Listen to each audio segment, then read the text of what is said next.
Welcome to 1% Club YouTube channel. We are explaining book summaries to add value in your life and save your valuable time of your precious life. Before we start, make sure to subscribe to our channel for long book summaries with complete information from the book. The introduction to this work sets the stage by inviting you to consider the complexity of the human mind, not as a single unified force, but as a tension between two distinct operating systems. Daniel Kahneman begins by explaining that the book is rooted in his decades of research into the systematic errors of thought that people make when they are forced to judge and decide under uncertainty. He introduces the metaphor of System 1 and System 2 to help visualize these internal processes. System 1 is described as the fast and intuitive thinker that operates automatically and often beyond our conscious control.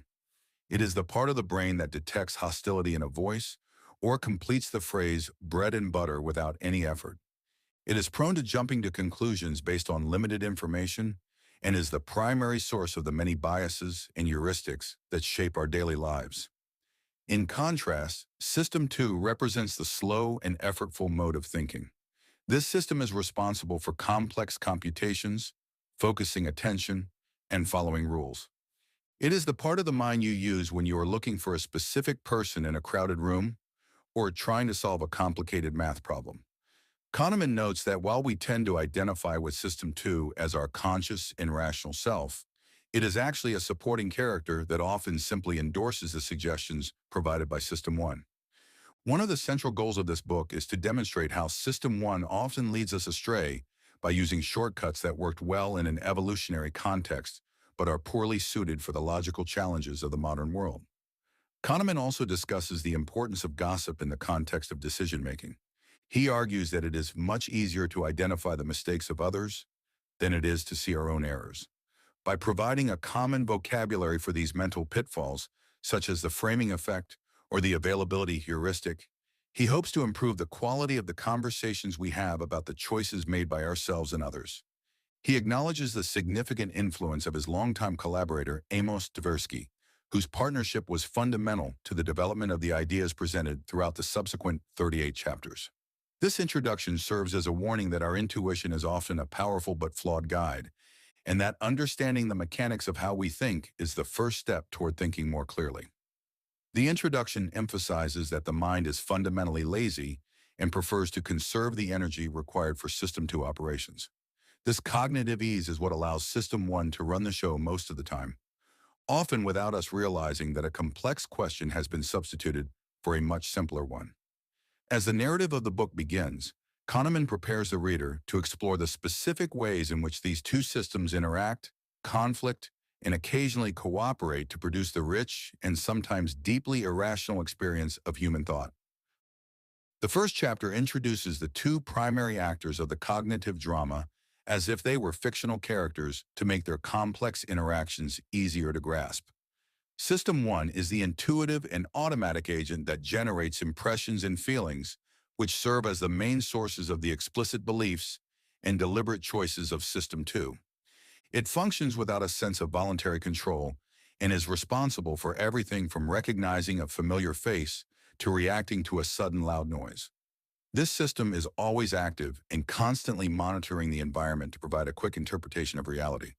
It is highly adept at creating a coherent story from whatever information is available, even if that information is incomplete or misleading. System 2 is the character we usually associate with our own identity and is the seat of self-control and reasoned judgment. It is capable of the focus required to perform tasks that do not come naturally, such as maintaining a faster walking speed than is comfortable or checking the validity of a complex logical argument. However, System 2 is fundamentally lazy and prefers to operate in a state of low effort where it simply accepts the suggestions of System 1. It only becomes fully engaged when it detects a situation that System 1 cannot handle or when a surprise occurs that violates the model of the world that System 1 has constructed. This division of labor is efficient because it minimizes effort and optimizes performance, but it also creates the vulnerability for systematic errors. The interaction between these two systems is the source of much of our cognitive success and failure. System 1 is usually very good at its job, as its models of familiar situations are accurate, and its short-term predictions are usually correct. Yet it is also the source of many unconscious biases because it cannot be turned off and frequently answers difficult questions with easier ones without our permission. System 2 has the power to override these impulses, but it often fails to do so because it is easily distracted or exhausted. The chapter concludes by highlighting that while we like to think of ourselves as rational beings guided by System 2, we are far more often moved by the automatic and hidden impulses of System 1. The second chapter dives into the physical and mental limitations of the slow thinking process by examining how the body reacts when System 2 is fully engaged. Kahneman explains that mental effort is a precious and finite resource that manifests in measurable physiological changes. When a person is focused on a demanding task, such as multiplying two-digit numbers or remembering a long string of digits, their pupils dilate significantly and their heart rate increases. These physical markers serve as a window into the intense energy consumption required for deep concentration. The author describes the mind as having a limited capacity for attention, which means that if you are pushing your mental limits on one task, you become effectively blind to other stimuli in your environment. This chapter introduces the idea that System 2 is the only part of the brain capable of following rules and comparing objects across multiple dimensions. However, because this effort is taxing, the brain naturally seeks to conserve energy. This leads to what Kahneman calls the law of least effort, which suggests that if there are several ways of achieving the same goal, people will eventually gravitate to the least demanding course of action. In the economy of action, effort is a cost, and the acquisition of skill is driven by the balance of benefits and costs. As you become more proficient at a task like driving a car or playing an instrument, the amount of energy required from System 2 decreases, and the task eventually transitions into the automatic domain of System 1. A fascinating aspect of this research is the concept of a mental sprint. Just as a runner cannot maintain a top speed for a long distance, the mind cannot maintain peak System 2 focus for extended periods. When the mental load becomes too heavy, the system can fail entirely, resulting in a complete inability to process information. This explains why people can be so easily distracted when they are already mentally overwhelmed. The chapter concludes by reinforcing the image of System 2 as a support character that is capable of great feats, but is easily exhausted and prone to laziness, leaving the more efficient but error-prone System 1 to handle the majority of our daily existence. The third chapter examines the intricate relationship between self-control and mental effort by exploring the idea that the two functions share a single limited pool of energy. Kahneman explains that System 2 is responsible for both complex thinking and the regulation of our impulses. When a person is actively engaged in a difficult cognitive task like solving a puzzle or resisting a temptation, they are less likely to exert self-control in other areas of their life. This phenomenon is known as ego depletion. The author describes experiments where participants who were forced to exercise willpower on a task were much more likely to give up quickly on a subsequent challenge or indulge in unhealthy snacks. This suggests that the nervous system consumes more glucose than most other parts of the body during intense mental activity, and when these levels drop, the lazy controller within us tends to take over. The chapter further explores the concept of cognitive busyness and how it affects our behavior. When System 2 is occupied with a demanding task, System 1 has more influence over our actions, which often leads to more impulsive or prejudiced choices. Kahneman notes that people who are cognitively busy are also more likely to use sexist language or make superficial judgments because the effortful monitoring system is simply too tired to intervene. This reinforces the idea that being rational and being disciplined are not just personality traits, but are deeply tied to the current availability of mental energy. The lazy controller is always looking for an excuse to stop working, and it will readily accept the first plausible answer that System 1 provides rather than doing the hard work of verifying it. Kahneman also introduces the distinction between intelligence and rationality by discussing how even very smart people can fail simple logic tests if they are not inclined to check their intuitions. He uses the famous bat and ball problem to show that many individuals will provide a quick and incorrect answer because they find the effort of checking their math to be too burdensome. This suggests that some people are more engaged with their System 2 than others, a quality he refers to as being engaged or lazy thinkers. The chapter concludes by suggesting that a significant portion of our failures in judgment stem not from a lack of ability, but from a lack of motivation to exert the necessary mental effort to override the easy suggestions of System 1. The fourth chapter explores the hidden mechanics of the mind that Daniel Kahneman refers to as the associative machine, which is a core function of the fast-thinking System 1. This process begins with a single word or image that triggers a vast web of related ideas and an incredible cascade of mental activity. The author explains that when you encounter a stimulus, your brain immediately begins a process of associative activation, where one idea triggers another, which in turn triggers many others in a self-reinforcing pattern of cognitive ripples. This happens automatically and almost instantaneously without any conscious effort. Each link in this chain is connected by various relationships such as cause and effect, or being part of the same category, or sharing a similar emotional tone. A central part of this associative machine is the phenomenon of priming, which reveals just how susceptible we are to subtle environmental cues. Kahneman describes experiments where exposure to a word or a concept can influence our subsequent actions and thoughts without us being aware of the connection. For instance, people who are primed with words related to old age, such as gray or wrinkle, tend to walk more slowly afterward, a phenomenon known as the ideomotor effect. This demonstrates that the priming process is not limited to ideas, but extends to physical behavior as well. Our actions can be influenced by ideas we are not even consciously thinking about, which challenges the traditional notion that we are always the intentional masters of our own conduct. The chapter also discusses the concept of associative coherence, which is the drive of System 1 to make sense of the world by creating a consistent story. Once an association is made, the mind tends to ignore contradictory information and focuses on building a logical narrative that fits the initial impression. This reinforces the idea that we are often unaware of the sources of our own beliefs because the associative machine works in the background to provide us with a seemingly solid reality. The author notes that even subtle cues like a background image on a website or a slight change in the wording of a question can prime us to feel more or less trusting or cooperative. This hidden world of associations means that we are constantly being influenced by our surroundings in ways that System 2 cannot easily detect or correct. Because the associative machine is always running, it provides a constant stream of intuitions and feelings that shape our preferences and decisions. Kahneman emphasizes that understanding these automatic processes is crucial for recognizing why we often feel certain about things without having a logical reason for that certainty. The chapter ends by highlighting that while we like to believe we are rational and independent thinkers, we are actually deeply embedded in a web of associations that guide us more than we realize.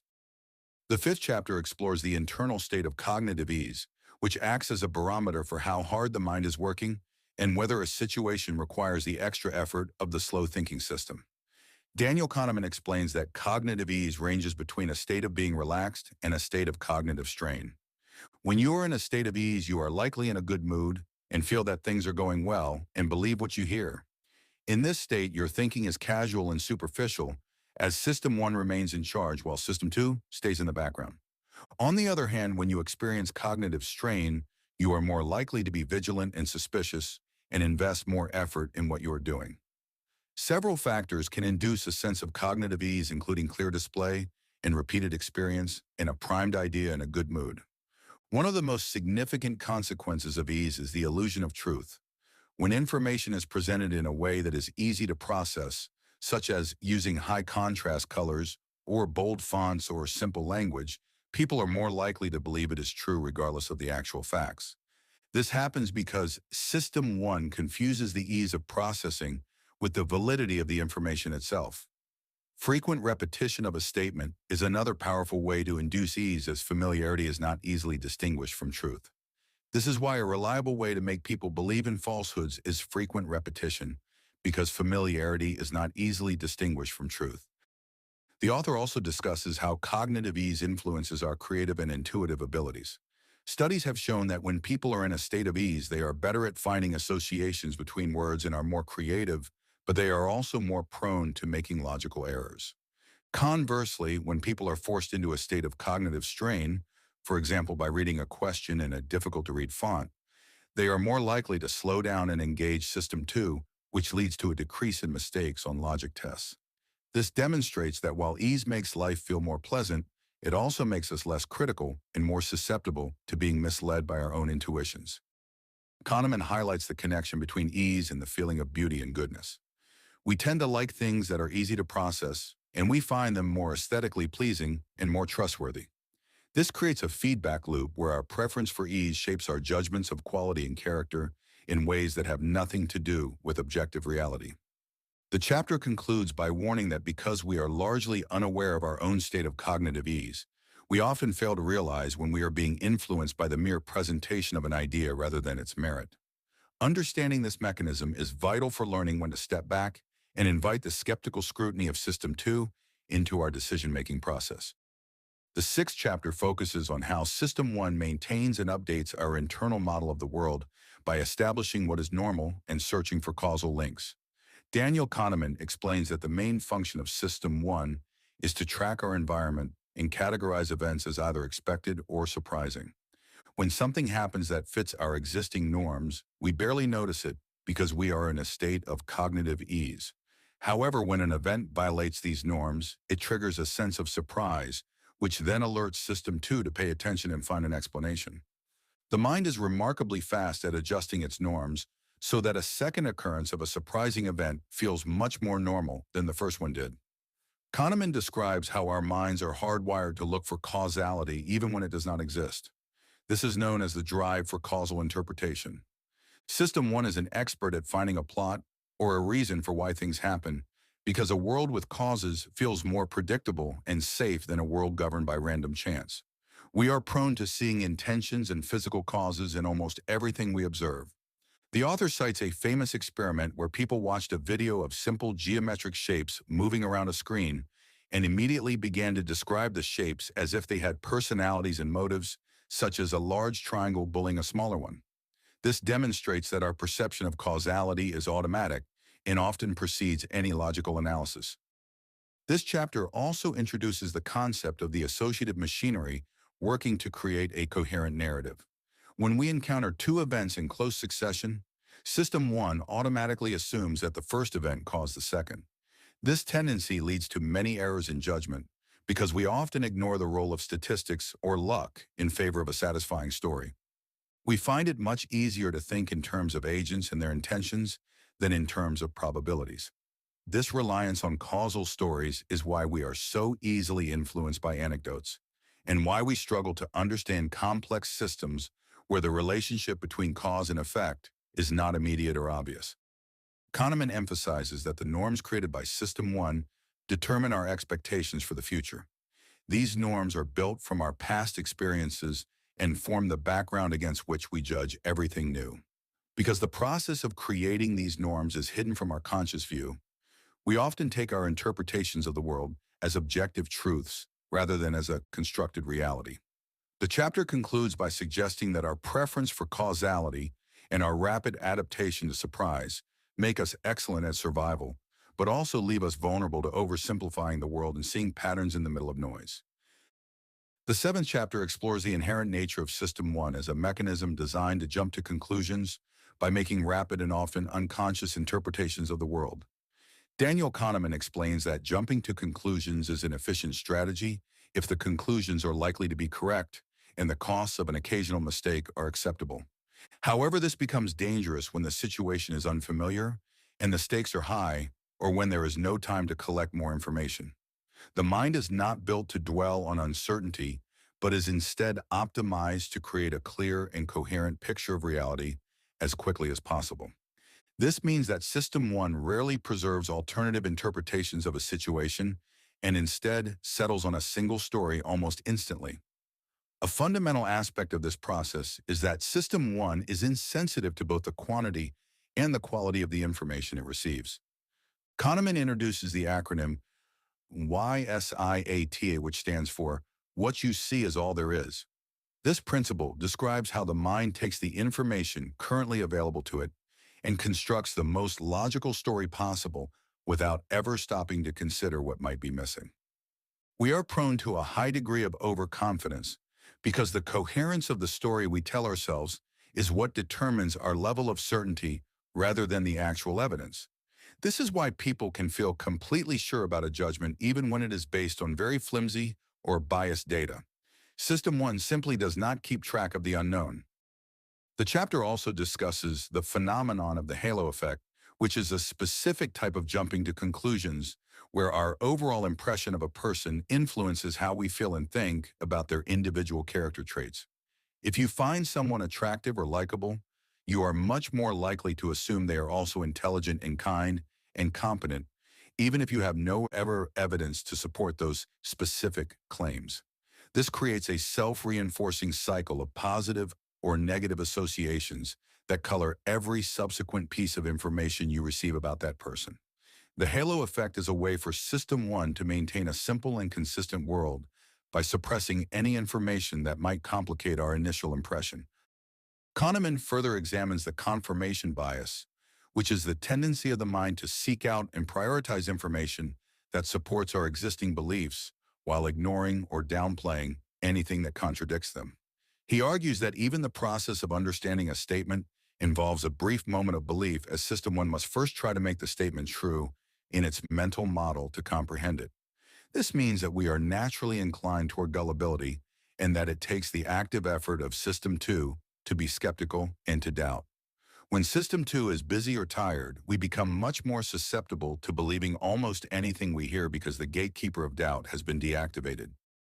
The chapter concludes by highlighting that while jumping to conclusions allows us to navigate a complex world with speed, it also leaves us vulnerable to systematic errors in judgment.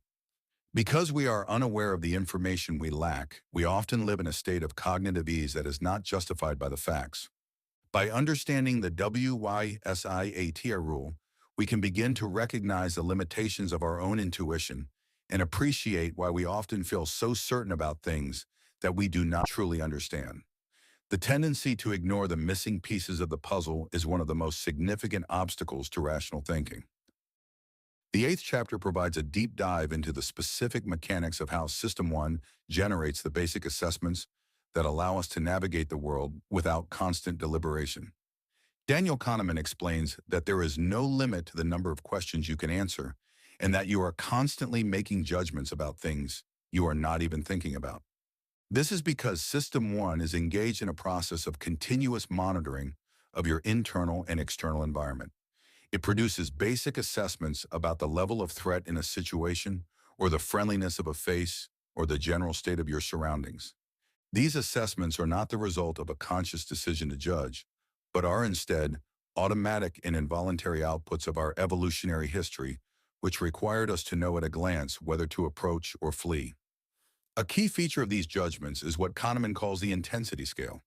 System 1 has an incredible ability to translate information across different dimensions through a process called cross-modal matching. For example, if you are asked to compare the brightness of a light to the volume of a sound, or the heat of a scandal to the height of a mountain, your mind can do so with startling ease. This ability to map intensity from one category to another is what allows us to use metaphors and to feel that certain comparisons make sense even when they are not logically related. This intensity matching is a core function of the associative machine, and it happens behind the scenes to provide a sense of cognitive coherence. The chapter also introduces the concept of the mental shotgun. This describes the fact that System 1 often computes much more information than is actually needed for a specific task. When you are asked a simple question, your mind often triggers a cascade of related computations that can interfere with the primary goal.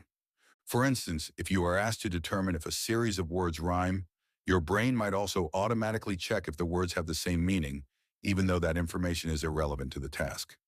This excess computation is the shotgun effect, where the brain fires at a wide target rather than a specific point. This often leads to the unintended influence of irrelevant information on our final judgments. Kahneman explains that these automatic assessments in the mental shotgun set the stage for one of the most important concepts in the book, which is substitution. Because System 1 is constantly generating answers to questions we didn't even ask, it often provides a ready-made response to a difficult problem by replacing it with an easier one.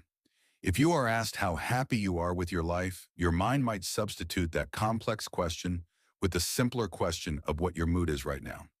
This happens without System 2 noticing the switch, because the intensity of the current mood feels like a valid proxy for the intensity of long-term life satisfaction. The chapter concludes by highlighting that our judgments are rarely as objective as we believe them to be.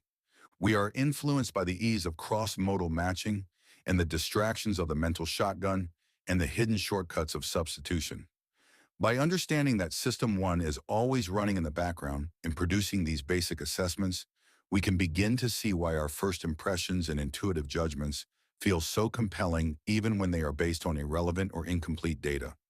The mind is a machine for making sense of the world, and it often prioritizes a quick and coherent judgment over a slow and accurate one.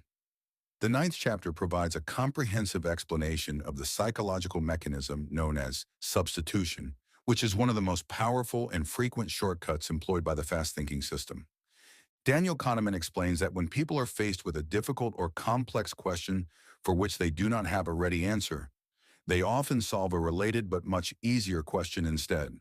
This happens automatically and without the conscious mind ever noticing that a trade has been made. The author refers to the original complex problem as the target question and the simpler one as the heuristic question. This process is the essence of what he calls a heuristic, which is a simple procedure that helps find adequate though often imperfect answers to difficult problems. A classic example provided in the chapter involves asking people how much they would be willing to contribute to save an endangered species. Instead of calculating the actual economic value or the ecological impact of the species, the human mind typically substitutes the target question with a heuristic question such as, how much emotion do I feel when I think of a dying dolphin? The intensity of the emotion felt is then translated into a dollar amount through the cross-modal matching process discussed in earlier chapters. Because the feeling of pity or sadness is easy to access, the mind uses it as a proxy for the much more difficult task of scientific or economic evaluation. This leads to a situation where people might offer the same amount of money to save 10 birds as they would to save 10,000, because the emotional intensity of a single bird in distress is the only thing driving the judgment. The chapter also introduces the affect heuristic, which suggests that our likes and dislikes determine our beliefs about the world. In this model, your emotional attitude toward things like nuclear power or tattoos or red meat drives your perception of their benefits and risks. If you like something, you are predisposed to believe its risks are low and its benefits are high, whereas if you dislike something, you will see only the risks and none of the benefits. This creates a beautifully consistent world for System 1, where there are no difficult trade-offs. System 2 acts more as an apologist for the emotions of System 1, rather than a critic often searching for information that supports the existing emotional bias rather than challenging it. Kahneman emphasizes that the substitution process is what allows us to have opinions on almost everything, even when we have very little actual knowledge about the subject. If you are asked whether a politician will be successful in 5 years, you likely do not have the data to answer that accurately, but you can easily answer whether that person looks like a strong leader right now. The ease with which the heuristic question is answered creates a sense of cognitive ease that convinces the mind the answer to the target question is correct. This is why our intuitive judgments often feel so right even when they are fundamentally flawed. The mind prioritizes the coherence of its own internal narrative over the objective truth of the outside world. The chapter concludes by reinforcing the idea that we are rarely aware of the substitution taking place. Because System 2 is lazy, it tends to follow the path of least resistance and accepts the heuristic answer without performing the necessary audit. This leads to a world where our judgments are heavily influenced by current moods and recent experiences and surface-level appearances rather than deep analysis. By understanding the mechanics of substitution, we can begin to see the strings that pull our own opinions and recognize when we are answering a simple question instead of the difficult one that was actually asked. Part 2, Heuristics and Biases. The 10th chapter opens the second part of the book by shifting the focus from the internal mechanics of the mind to the external world of statistics and how poorly our intuition handles them. Daniel Kahneman begins by explaining that the law of small numbers is a common cognitive fallacy where people believe that a small sample is just as representative of a population as a large sample. System 1 is not designed to understand the mathematics of chance, but is instead a machine for finding causal patterns and coherent stories. This leads to a fundamental error where we see regularities in data that are actually the result of random fluctuations. We are naturally biased to believe that the world is more predictable and less random than it truly is. Kahneman illustrates this by discussing a study about the incidence of kidney cancer in rural and sparsely populated counties in the United States. Researchers found that the counties with the lowest rates of kidney cancer tended to be rural and politically conservative and located in the Midwest or the South. It is very easy for the associative machine of System 1 to invent a causal story for this, such as the idea that the clean air and fresh food of rural life lead to better health. However, the researchers also found that the counties with the highest rates of kidney cancer were also rural and sparsely populated. The real explanation has nothing to do with lifestyle or politics, but is a purely statistical reality, which is that extreme outcomes are much more likely to occur in small samples. The author explains that our intuitive preference for causal explanations over statistical facts is a major source of error in scientific research and everyday decision-making. Even trained researchers who should know better often fall victim to this bias by choosing sample sizes that are too small to provide reliable results. Because they trust their intuition, they assume that a small group will mirror the characteristics of a larger group. When a small sample yields a surprising result, researchers often jump to conclusions and try to explain it through a new theory, rather than recognizing it as a simple fluke of probability. This oversensitivity to small samples means that we are constantly finding meaning in noise and patterns in chaos. The chapter also explores the concept of the gambler's fallacy, which is the belief that if an event happens more frequently than normal during a given period, it will happen less frequently in the future, or vice versa. This is another example of our failure to understand randomness. System 1 expects a sequence of random events to look random, and when it doesn't, we invent an explanation. If a coin comes up heads 5 times in a row, we feel that tails is due because we want the world to balance itself out. In reality, the coin has no memory, and each flip is an independent event. Our inability to accept randomness without a cause makes us vulnerable to seeing trends where there are none, and ignoring the role of luck in success and failure. Kahneman emphasizes that we should be much more skeptical of any information derived from a small sample size. Whether we are looking at the performance of a new investment, or the results of a medical trial, or the success of a sports team, we must remember that small numbers are prone to extreme and misleading results. Because System 2 is lazy and often accepts the quick stories of System 1, we find it difficult to maintain a disciplined statistical perspective. The chapter concludes by warning that until we learn to respect the power of chance, we will continue to be fooled by the law of small numbers and remain trapped in a world of manufactured certainties. The 11th chapter explores one of the most reliable and influential phenomena in the world of psychology, known as the anchoring effect.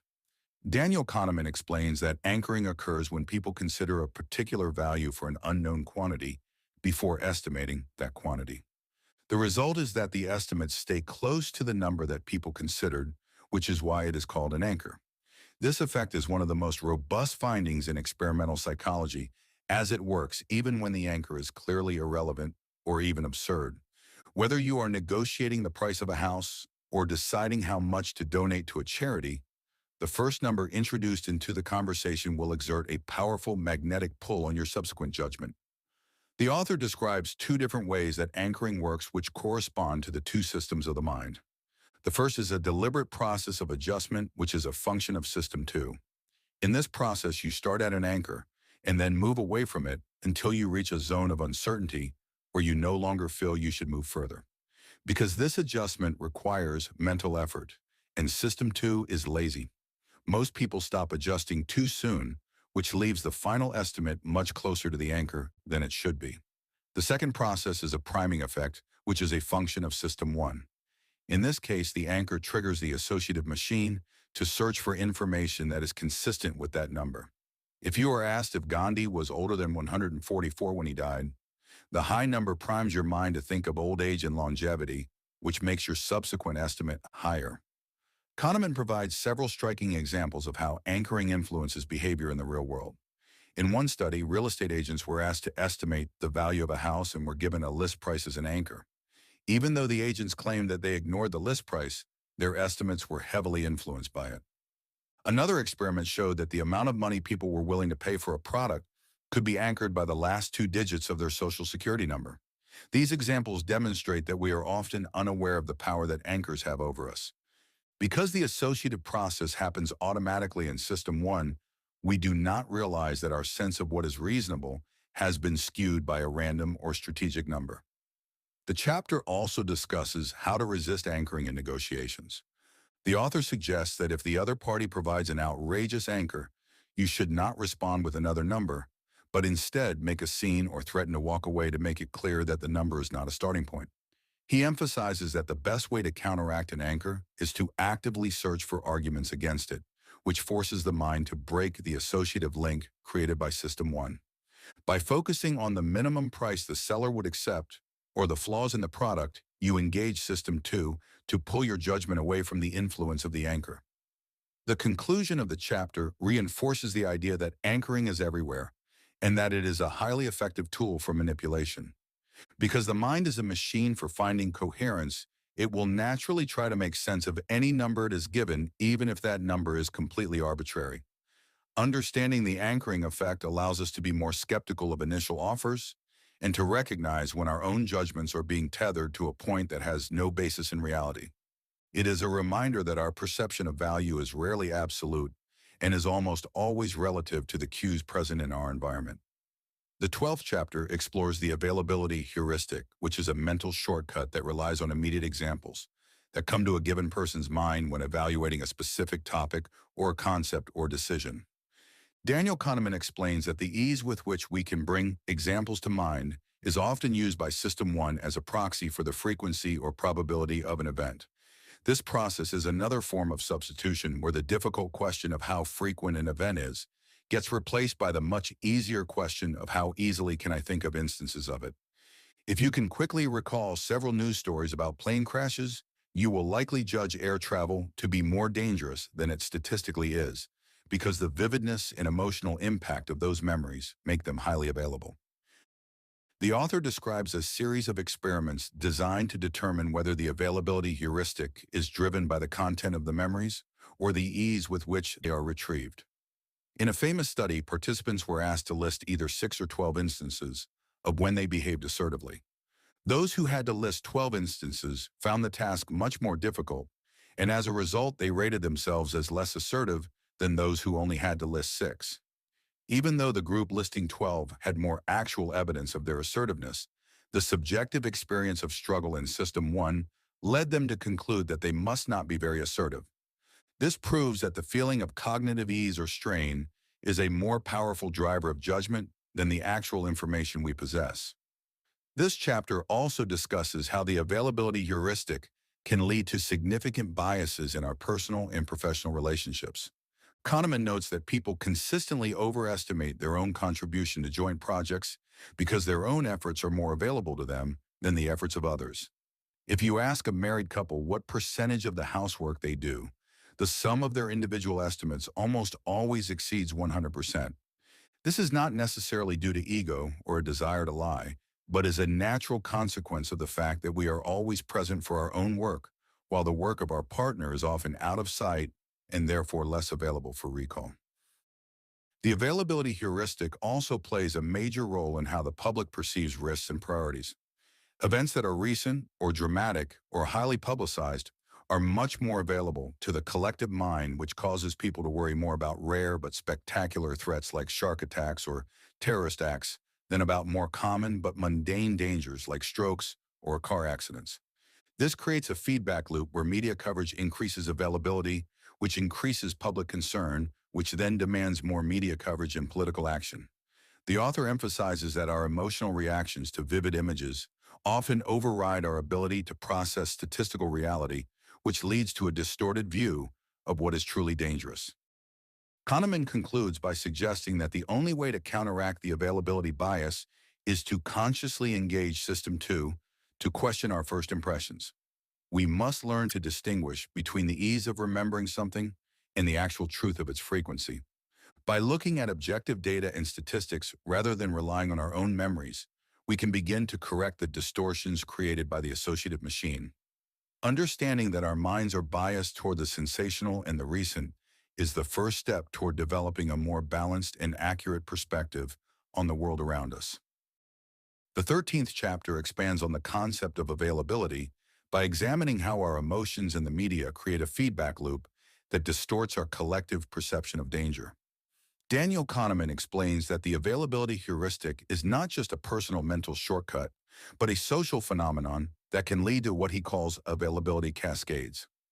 This process begins when a relatively minor or even non-existent risk is highlighted by the media or a public figure. Because the story is vivid and emotional, it becomes highly available in the minds of the public, which triggers a wave of concern. This concern then prompts more media coverage and political attention, which in turn makes the story even more available until the public is in a state of near panic over something that may be statistically insignificant. The author emphasizes the role of the affect heuristic in this process, noting that our emotional reactions often serve as a substitute for a rational assessment of risk. When we are afraid, we do not look at the probability of an event, but rather at the intensity of the outcome. This leads to a situation where people are willing to spend massive amounts of resources to prevent a rare but terrifying event, while ignoring much more common threats that lack a dramatic narrative. Kahneman describes this as a failure of the mind to handle small probabilities. We either ignore very small risks entirely, or we give them far too much weight because the mental image of the disaster is so vivid and easy to imagine. This chapter also introduces the work of Paul Slovic, who argues that the public has a different definition of risk than experts do.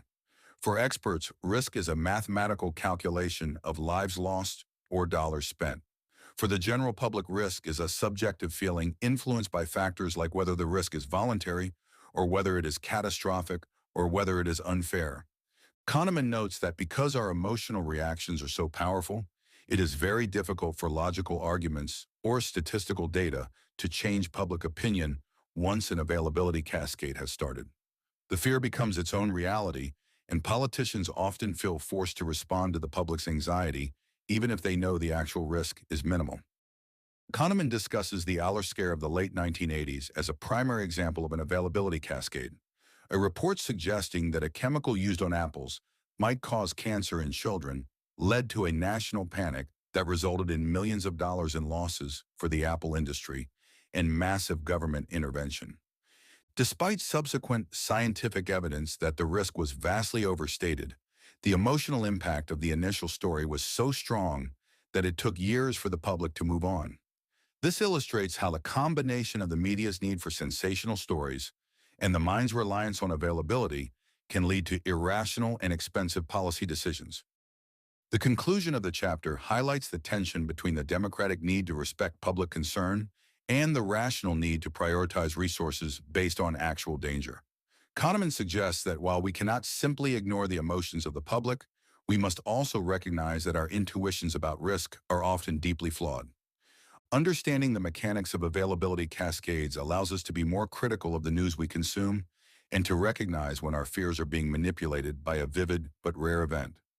By striking a balance between empathy for public anxiety and a commitment to statistical truth, we can hope to make better decisions for society as a whole. The 14th chapter introduces one of the most famous experiments in the history of cognitive psychology to illustrate the concept of representativeness and our tendency to ignore statistical base rates. Daniel Kahneman uses the character of Tom W. to demonstrate how the mind relies on stereotypes rather than logic when forced to categorize individuals.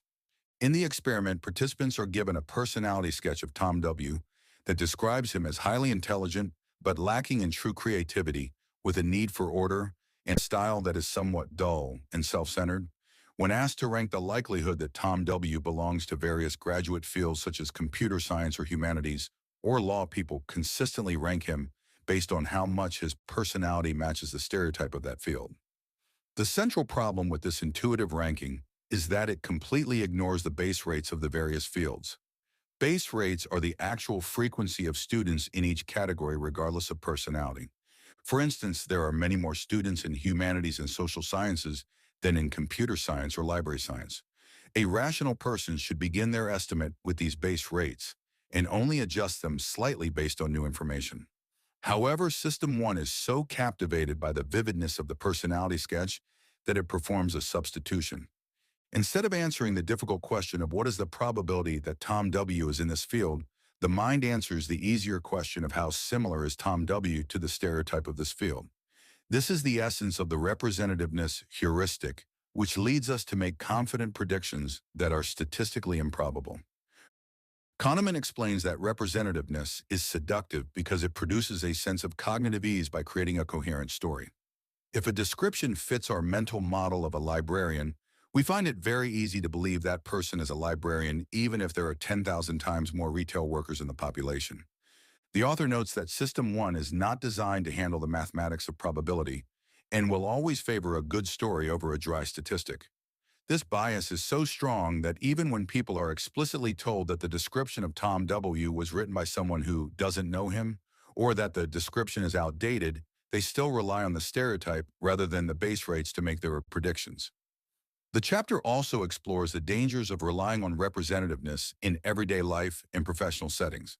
This heuristic is a major source of social stereotyping as it leads us to judge individuals based on their group membership rather than their unique characteristics. It also affects our judgment in finance and sports and medicine, where we often see a small amount of data and immediately jump to a conclusion about a person's future performance or health. By ignoring the statistical reality of the world and focusing only on similarity, we open ourselves up to frequent and predictable errors in judgment.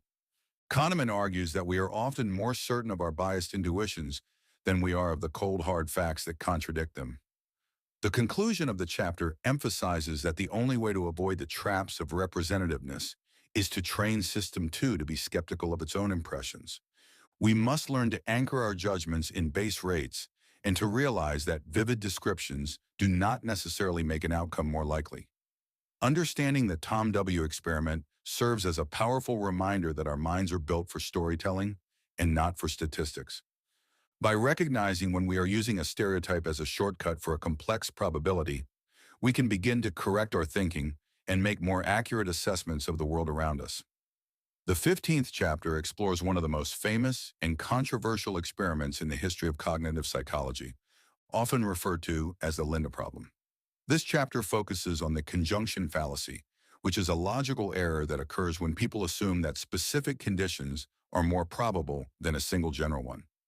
Daniel Kahneman introduces us to a fictional character named Linda, who is 31 years old, single, outspoken, and very bright. As a student, she was deeply concerned with issues of discrimination and social justice and participated in anti-nuclear demonstrations. Participants in the study are asked to rank several scenarios by probability, including whether Linda is a bank teller or whether Linda is a bank teller and is active in the feminist movement. The surprising and consistent result of this experiment is that the vast majority of people, including highly educated students at top universities, rank the second option as more likely than the first.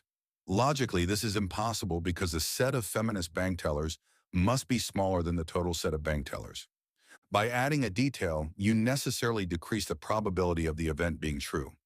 This error is a classic example of System 1 overriding the logic of System 2. The description of Linda is highly representative of a feminist but not at all representative of a stereotypical bank teller.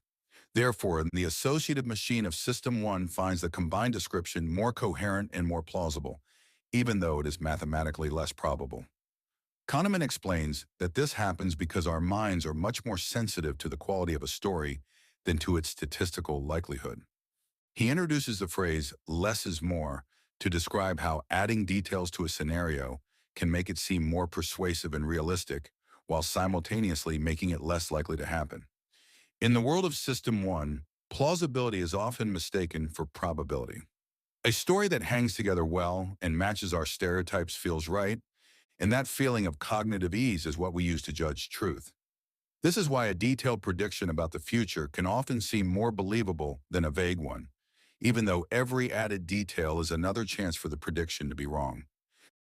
The chapter also discusses how this bias persists even when the logical flaw is pointed out. Kahneman describes how he and Amos Tversky tried various versions of the experiment to make the logic more obvious, such as putting the two options side by side. Even then, a significant number of people still chose the more detailed option because the pull of representativeness was so strong. This suggests that the conflict between our intuitive sense of what is typical and our logical understanding of probability is a fundamental part of human nature. We are naturally inclined to see the world through the lens of categories and prototypes rather than through the lens of sets and subsets. Kahneman concludes by arguing that the conjunction fallacy has serious real-world implications, particularly in fields like law, medicine, and international relations. When we are presented with a detailed and coherent narrative, we are likely to overlook the fact that the narrative is built on a series of unlikely assumptions. By understanding the Linda problem, we can begin to recognize when we are being seduced by a good story at the expense of logical accuracy. The chapter serves as a stark reminder that if we want to think clearly, we must learn to prioritize the cold rules of probability over the warm and fuzzy feeling of a representativeness match. The 16th chapter explores the deep-seated conflict between our natural inclination for causal thinking and the cold logic of statistical facts. Daniel Kahneman argues that while the human mind is exceptionally talented at identifying causes and intentions, it is remarkably poor at processing purely statistical information. The core thesis of the chapter is that when people are presented with both a causal story and a statistical fact that contradicts it, the causal story almost always wins. This is because System 1 is hardwired to see the world as an orderly place where things happen for a reason, rather than as a collection of random events and probabilities. Statistical base rates are often treated as mere information about a population that doesn't necessarily apply to an individual case, whereas causal stories feel immediately relevant and personal. To illustrate this, Kahneman presents the famous green cab and blue cab problem. In this scenario, a witness sees a hit-and-run accident involving a taxi at night. There are two companies in the city, the green cab and the blue cab. You are given two pieces of information. First, the statistical base rate that 85% of the cabs in the city are green and 15% are blue. Second, a witness identifies the cab as blue, and the court tests the witness's reliability under similar lighting conditions, finding that they are correct 80% of the time. Most people, when asked to estimate the probability that the cab was actually blue, ignore the base rate of the cab colors and rely almost entirely on the witness's testimony. They fail to realize that even a generally reliable witness is likely to be wrong when the event they are describing is extremely rare. However, Kahneman shows that if the same statistical information is reframed as a causal story, people are much more likely to use it. If the base rate is changed from the total number of cabs to the fact that green cabs are involved in 85% of all accidents, the information becomes causal. People suddenly perceive the green cabs as being dangerous or reckless drivers. This causal interpretation makes the statistic sticky in the mind, and participants begin to integrate it into their judgments. This reveals that we do not have a problem with statistics per se, but rather with statistics that lack a narrative or a reason. We are much more willing to believe a fact if it fits into a story about why something happened. The chapter also discusses the difficulty of teaching psychology and social science, because students often fail to apply the general principles they learn to individual cases.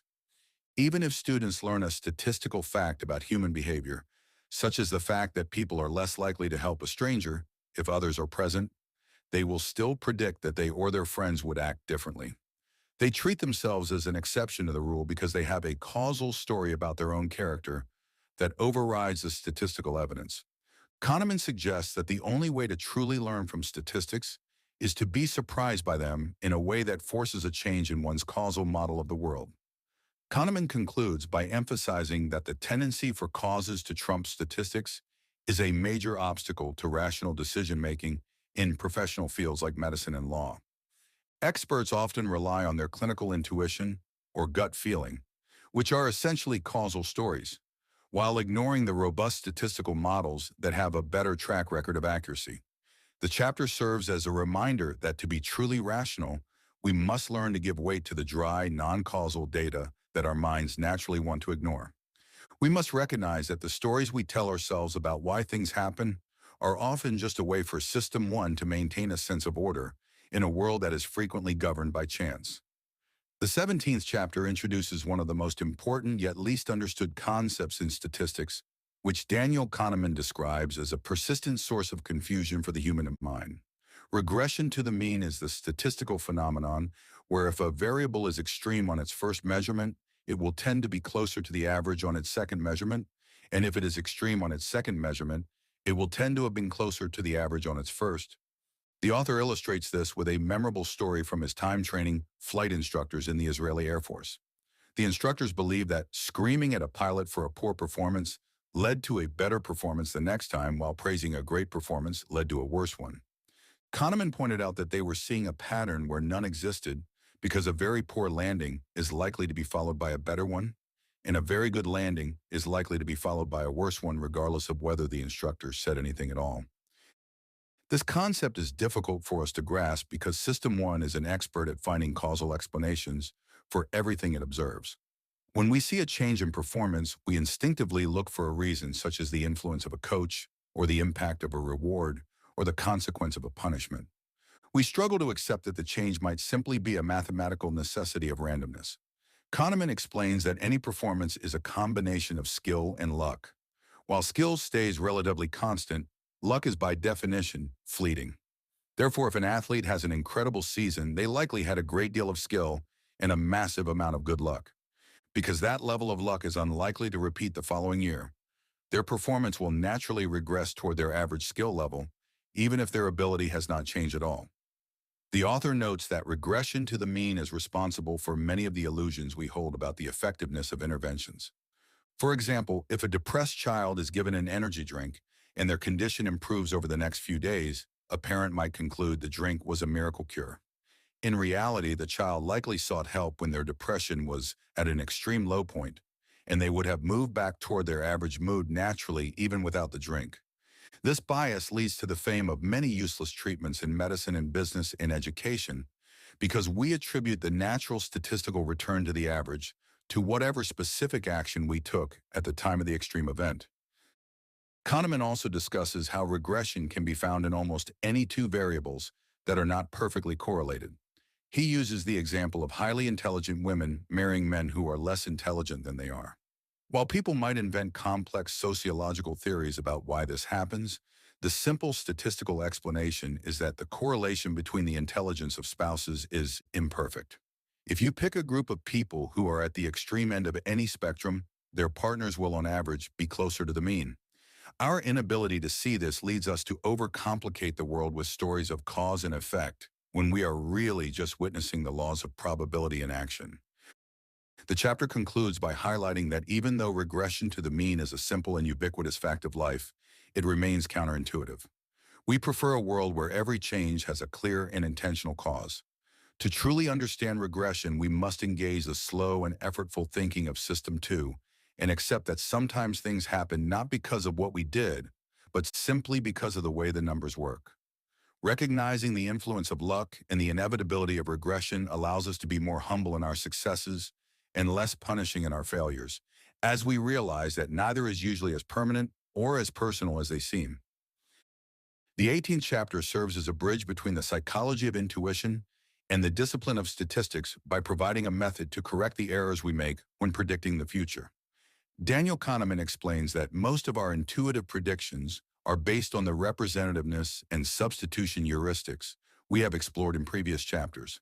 When asked to predict a future outcome, such as the GPA of a college student based on their reading age as a child, System 1 automatically matches the intensity of the evidence to the intensity of the prediction.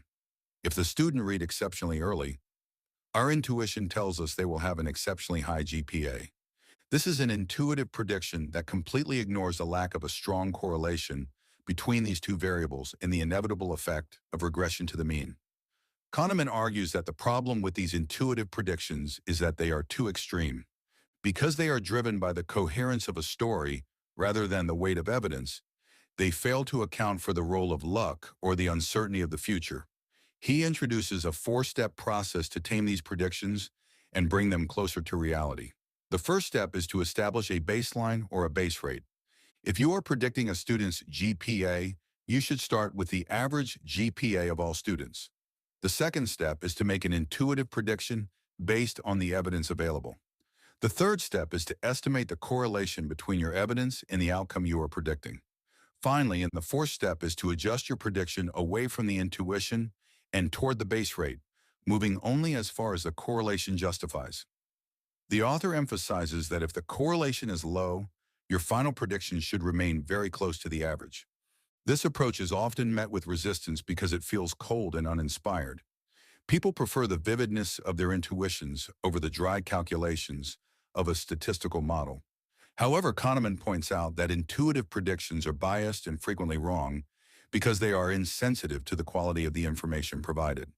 By applying this correction, you are essentially acknowledging that you know less than you think you do. This process of taming intuition is a primary function of System 2, requiring the deliberate effort to slow down and question the automatic outputs of the associative machine.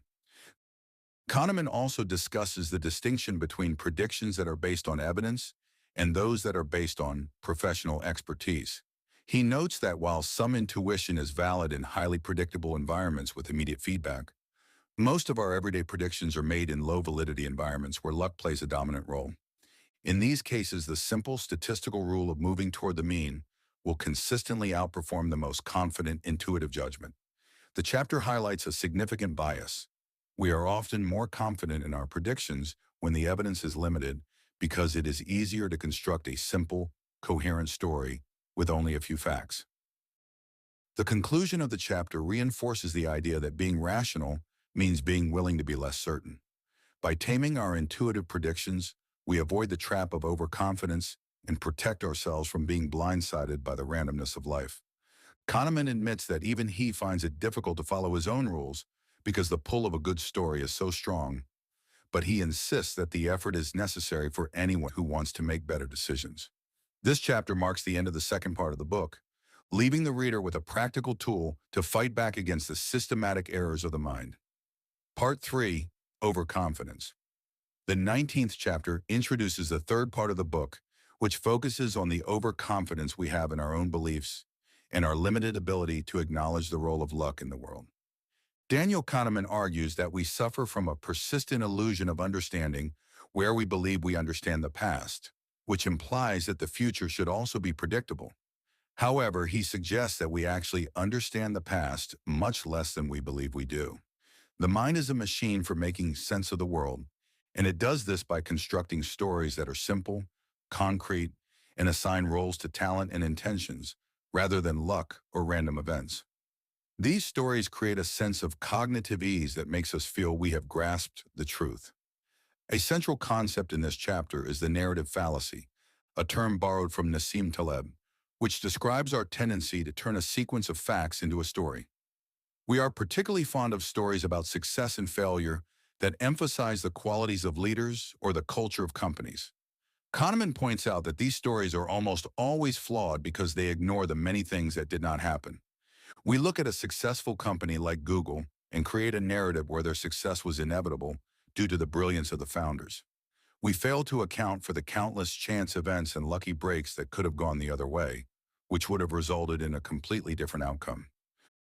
Kahneman also explores the powerful and often detrimental effect of hindsight bias.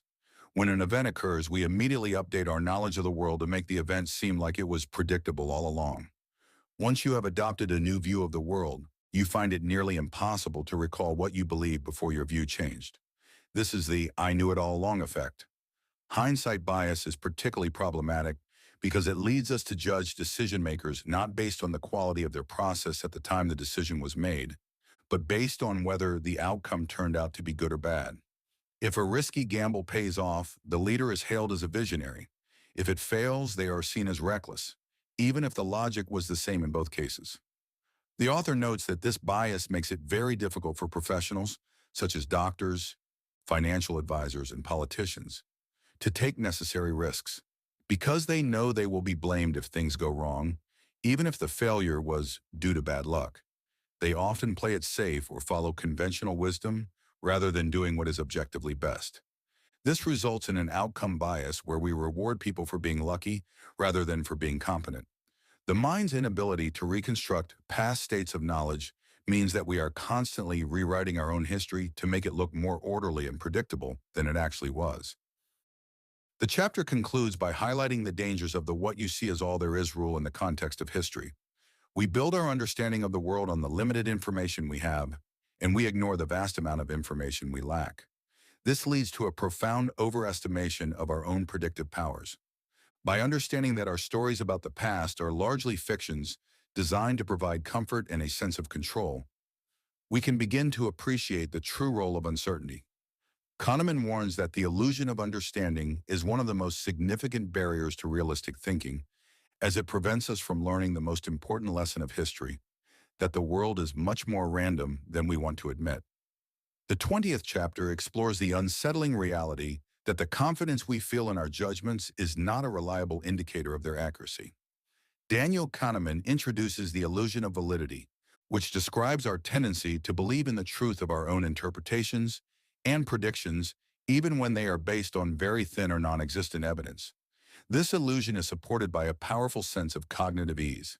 If a story we have constructed feels coherent and consistent, we feel certain it is true. This happens because System 1 is designed to ignore ambiguity and suppress doubt, leaving us with a feeling of subjective confidence that has nothing to do with the actual probability of being right. Kahneman illustrates this through his own experience in the Israeli Defense Forces. He was tasked with evaluating candidates for officer training using a leaderless group challenge.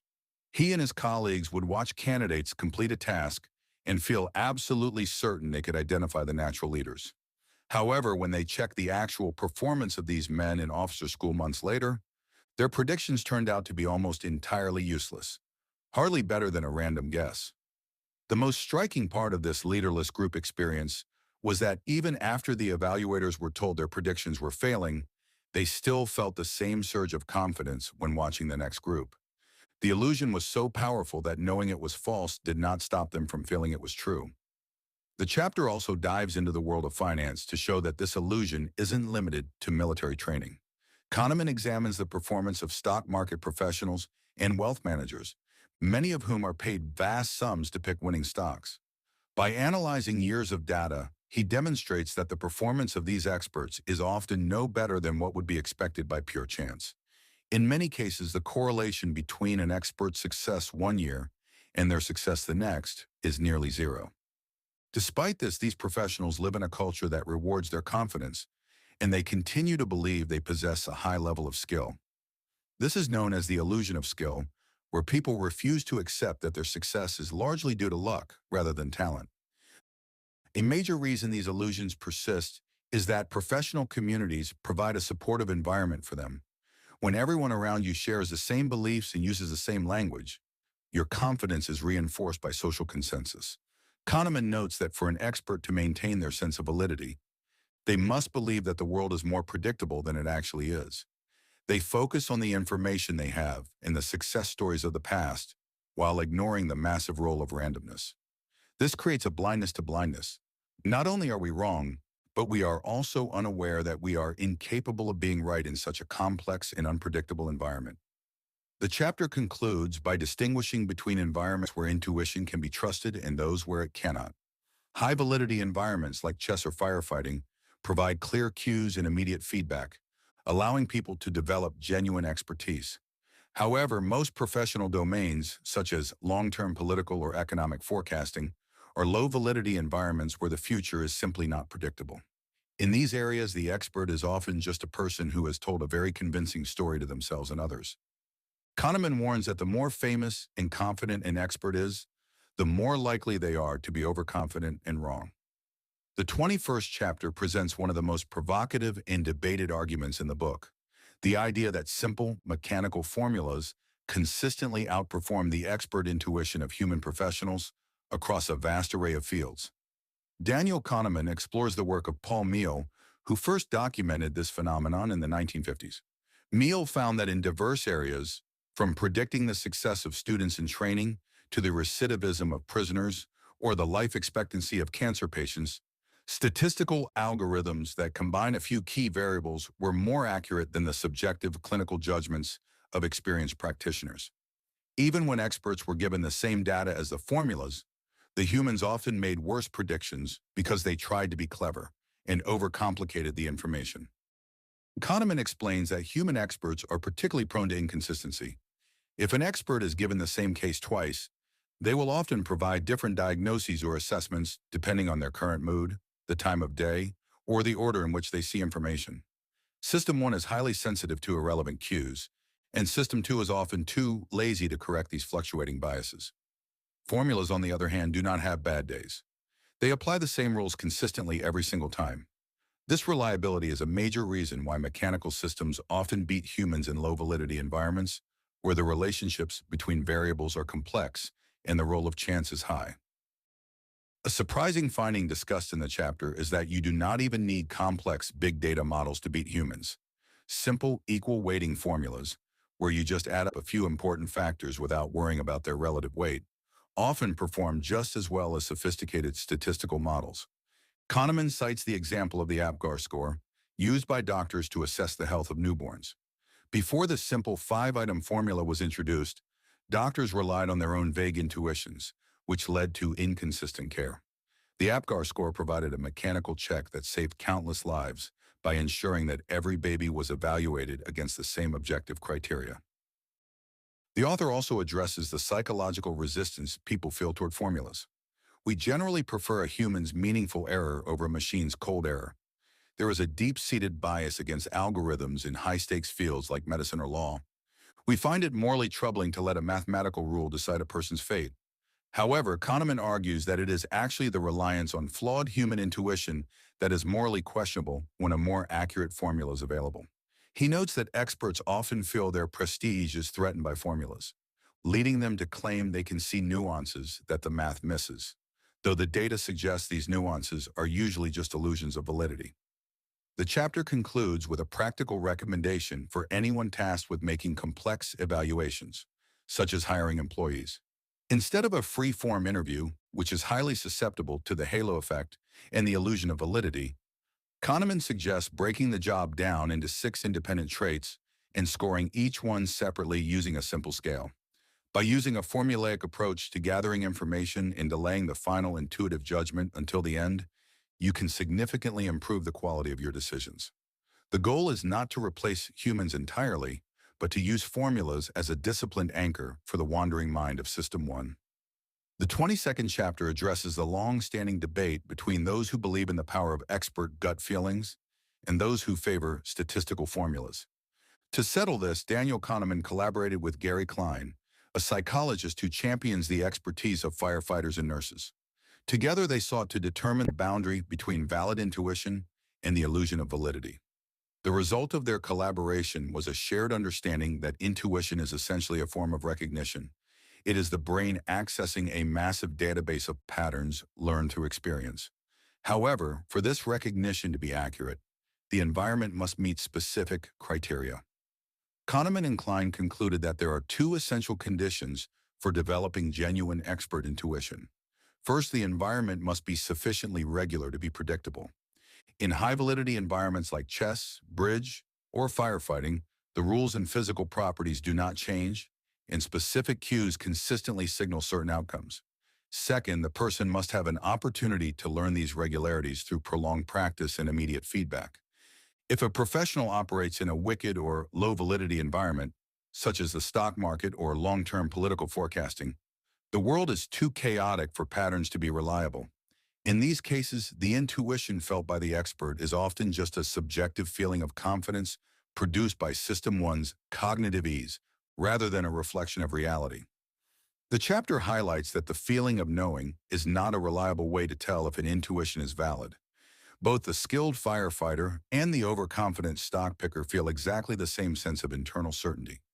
System 1 is an expert at creating a coherent story from whatever information is available, and it suppresses doubt to make us feel we have reached a solid conclusion. Therefore, you cannot trust an expert just because they are confident. Instead, you must evaluate the environment in which they work.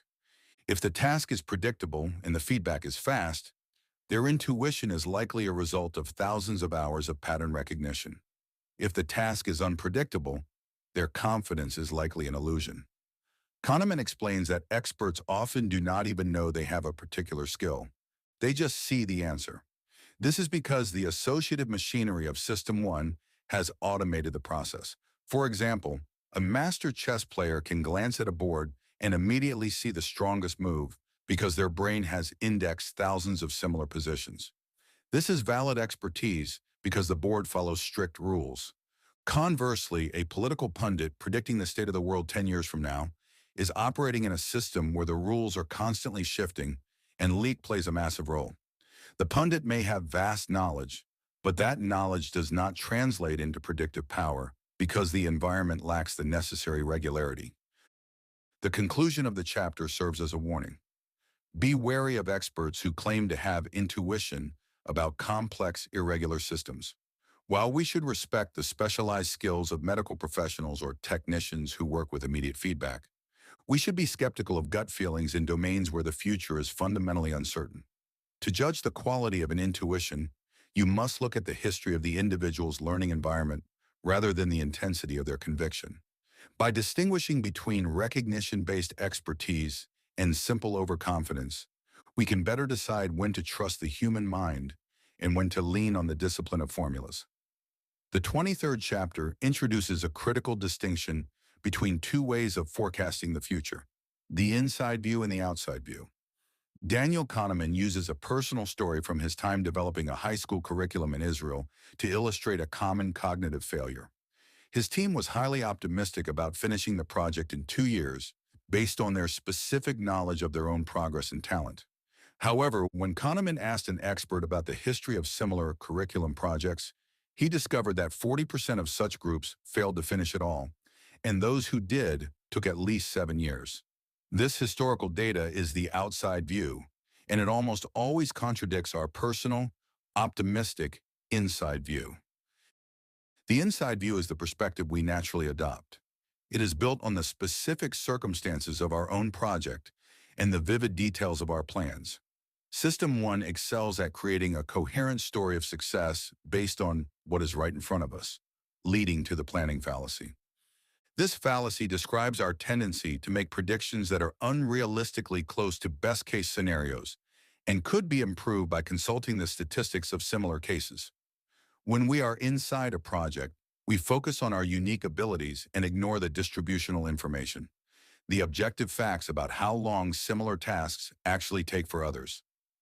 Kahneman explains that the planning fallacy is driven by a combination of the what you see is all there is, WYSI-AT1 rule, and a natural human bias toward optimism, because we cannot see the many unforeseen obstacles that might arise: technical failures, illness, bureaucratic delays. We simply leave them out of our mental model. We treat our project as if it exists in a vacuum rather than as one instance in a larger category of similar events. To adopt the outside view, one must identify a relevant reference class of past projects and use their average outcomes as the starting point for a realistic prediction. The author notes that people often experience significant psychological resistance to the outside view. When Kahneman's team heard the grim statistics about other curriculum projects, they chose to ignore them and continue as if they were the exception to the rule. We want to believe our case is special. This irrational perseverance is common in business and government, where projects are often greenlit based on overly optimistic inside view estimates. By the time the reality of the outside view sets in, so much sunk cost has been invested that it feels impossible to turn back. The conclusion of the chapter emphasizes that the outside view is a vital corrective for overconfidence. While the inside view provides the motivation and energy to start a difficult task, the outside view provides the sobriety needed to manage it. Kahneman suggests that organizations should formalize the use of outside view data to protect themselves from expensive failures. By grounding our plans in the actual experiences of others, we can move away from delusional optimism and toward a more accurate and successful way of navigating the future. The 24th chapter examines the optimistic bias, which Daniel Kahneman describes as perhaps the most significant and pervasive of all cognitive biases. He refers to it as the engine of capitalism because it drives people to take risks, start businesses, and innovate, even when the objective odds of success are heavily against them. While this bias is essential for economic progress and societal evolution, it also leads to a profound misunderstanding of risk. Most of us view the world as more benign than it really is, our own attributes as more favorable than they truly are, and the goals we adopt as more achievable than they are likely to be. Kahneman explains that entrepreneurs are a primary example of this bias in action. Statistically, the chance of a small business surviving for 5 years is remarkably low, yet most founders believe their specific venture has a very high probability of success. They focus on their own plans and skills, the inside view, and ignore the high failure rates of their peers. This entrepreneurial optimism is a double-edged sword.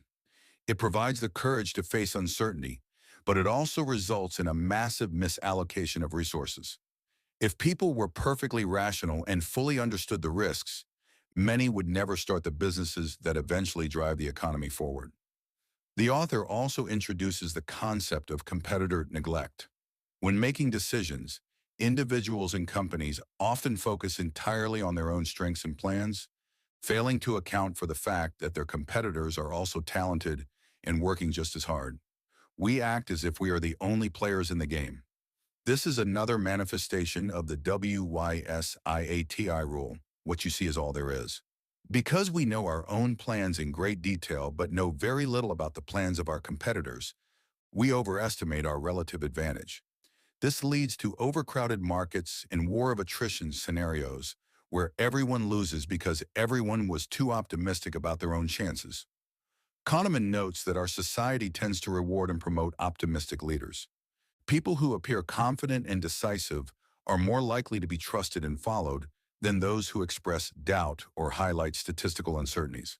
This creates a selection bias where the people in positions of power are disproportionately likely to be overconfident.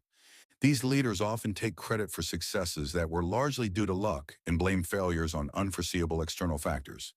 Over time, this reinforces their own optimistic bias and the bias of the organizations they lead, creating a culture where realistic assessments are often seen as negative or unsupportive.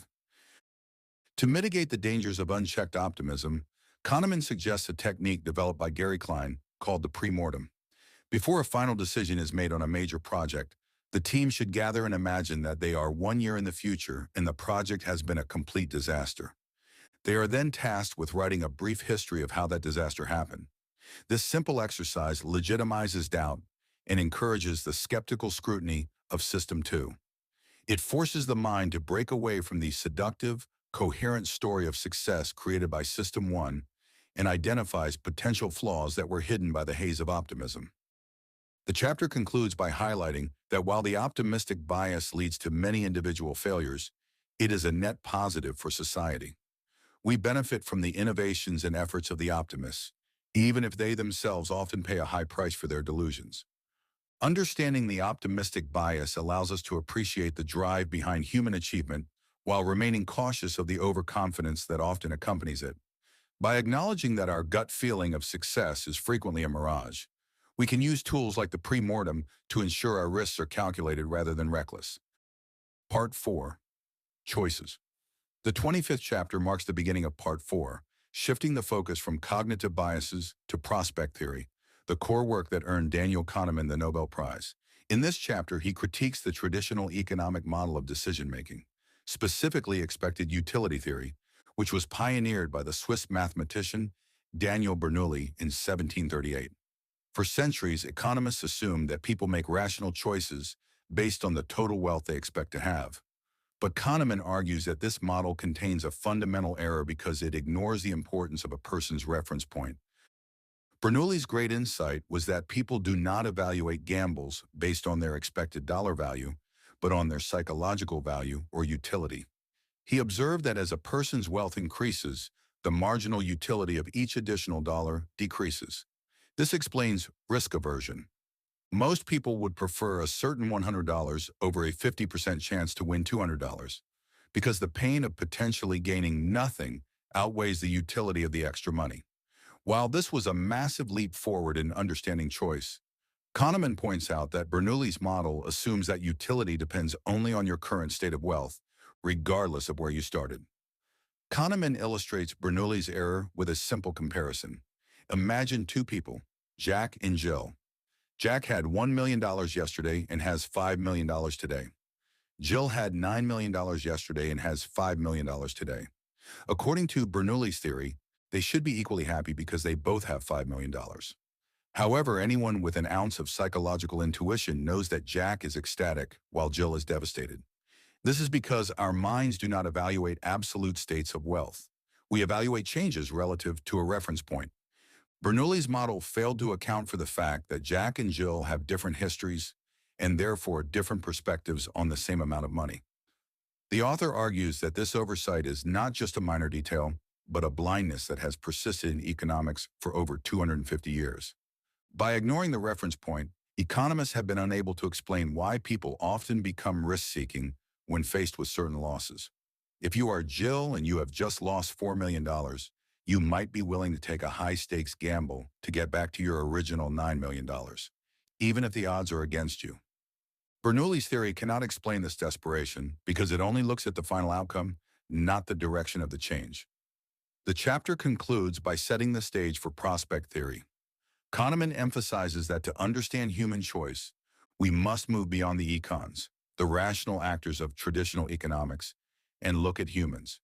We are creatures of comparison. Our happiness and our decisions are dictated by where we are relative to where we were or where we expected to be.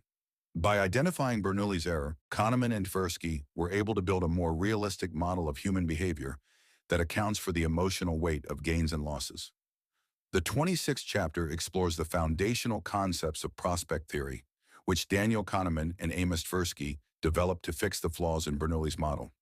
The most significant discovery is that our internal value system is defined by three main features. First, evaluation is relative to a neutral reference point, which is usually the status quo. Second, we experience diminishing sensitivity to both gains and losses. For example, the difference between $100 and $200 feels much larger than the difference between $900 and $1,000. Third, and most importantly, we are driven by loss aversion. This is the psychological reality that the pain of losing something is much more powerful than the pleasure of gaining an equivalent amount. Kahneman explains that loss aversion is an evolutionary adaptation. For our ancestors, failing to avoid a threat was much more dangerous than failing to secure a reward. In modern life, this manifests as a ratio of about 2 to 1. Most people will refuse a bet where they have a 50% chance of losing $100 unless the potential gain is at least $200. This asymmetry explains why we are so protective of what we already have and why we are often hesitant to take risks that are mathematically in our favor. The fear of the loss simply looms larger than the hope of the gain. The chapter also highlights a major departure from traditional economics regarding how we handle risk. Traditional models suggest that people are always risk-averse. However, prospect theory shows that when we are faced with two bad options, we often become risk-seeking. If you are forced to choose between a sure loss of $900 and a 90% chance to lose $1,000, most people will gamble to avoid the sure loss entirely. This desperado behavior explains why people and organizations often double down on failing strategies rather than cutting their losses. We hate losing so much that we are willing to risk even more just for a small chance to get back to our reference point. Kahneman notes that because our reference points are subjective, they can be manipulated. If a situation is framed as a potential gain, we tend to be cautious. If the same situation is framed as a potential loss, we tend to be reckless. This explains why professional golfers put more accurately when they are trying to avoid a bogey, a loss relative to par, than when they are trying to achieve a birdie, a gain relative to par. Even at the highest levels of performance, the brain's hardwired priority to avoid a loss dictates our level of focus and success. The conclusion of the chapter emphasizes that prospect theory does not assume that people are rational. Instead, it describes how people actually behave in the real world. By understanding that we are motivated by changes rather than absolute states, and that losses hurt more than gains feel good, we can begin to see the patterns in our own financial and personal choices. Kahneman admits that while prospect theory has its own limitations, it provides a much more accurate map of the human mind than the idealized models of traditional economics. The 27th chapter examines the endowment effect, a phenomenon where people ascribe more value to things merely because they own them. This concept is a direct extension of prospect theory and serves as another major challenge to traditional economic theory. According to the standard economic model, the value a person places on a good should not depend on whether they own it or not. However, Daniel Kahneman demonstrates that the mere act of possession changes our perspective because of loss aversion. When we own something, the prospect of giving it up is framed as a loss, which feels more painful than the prospect of gaining that same object feels pleasurable. Kahneman illustrates this with a famous experiment involving coffee mugs. Half the participants in a group were given mugs and asked at what price they would sell them, while the other half were asked at what price they would buy them. Theoretically, the selling and buying prices should have been roughly the same.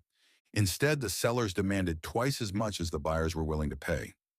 This gap exists because the sellers were experiencing the pain of losing a possession, while the buyers were simply looking at the pleasure of a new acquisition. The endowment effect suggests that our reference point shifts the moment we take ownership, making the items we hold much harder to let go. The chapter also clarifies that the endowment effect does not apply to all types of goods. It generally does not occur for items held for exchange, such as money or commercial inventory. A shoe merchant does not feel the pain of loss when selling a pair of shoes because the shoes were always intended to be traded for cash.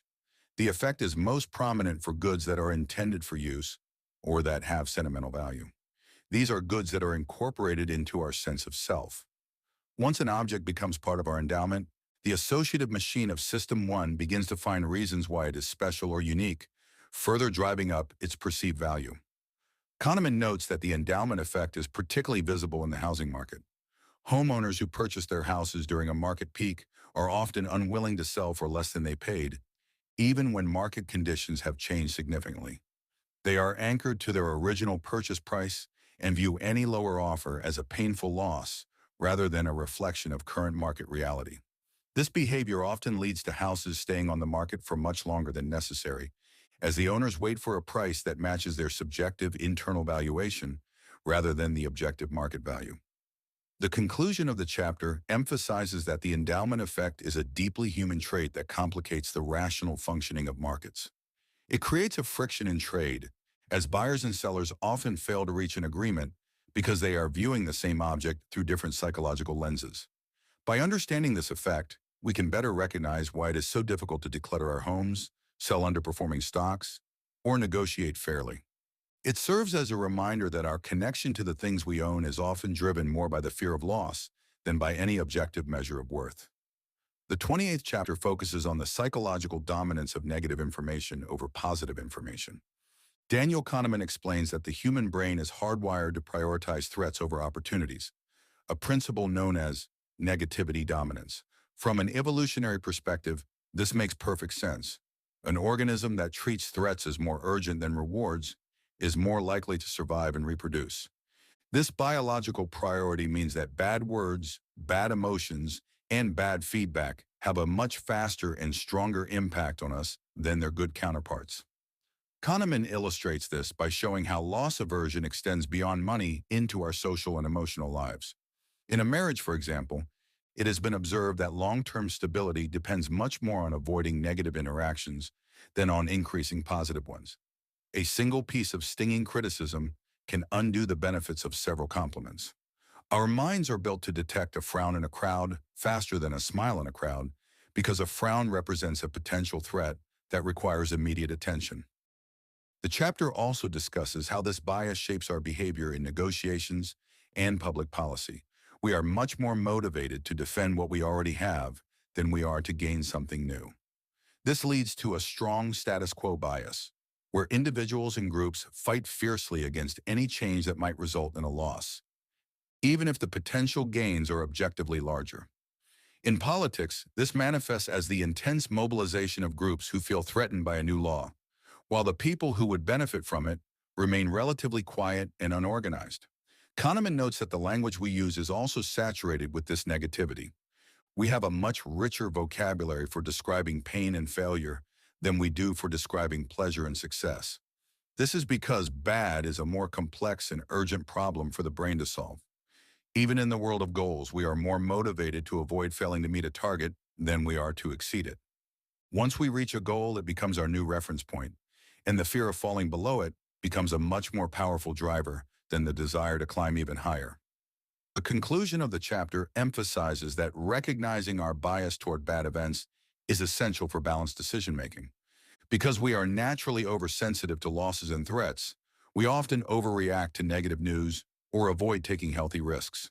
By understanding that our internal alarm system is designed for a much more dangerous world than the one most of us inhabit today, we can use System 2 to temper our emotional reactions and maintain a more objective perspective on the challenges we face. The 29th chapter introduces the fourfold pattern, which is the final piece of the puzzle in prospect theory. Daniel Kahneman explains that people do not evaluate outcomes based on their actual probabilities, but rather on decision weights. These weights are influenced by two major psychological effects: the certainty effect and the possibility effect. The certainty effect makes us overvalue outcomes that are 100% sure compared to those that are almost sure, while the possibility effect makes us overvalue highly unlikely events, such as winning the lottery, because they represent a non-zero chance of a life-changing outcome. These two effects lead to a consistent fourfold pattern of preferences.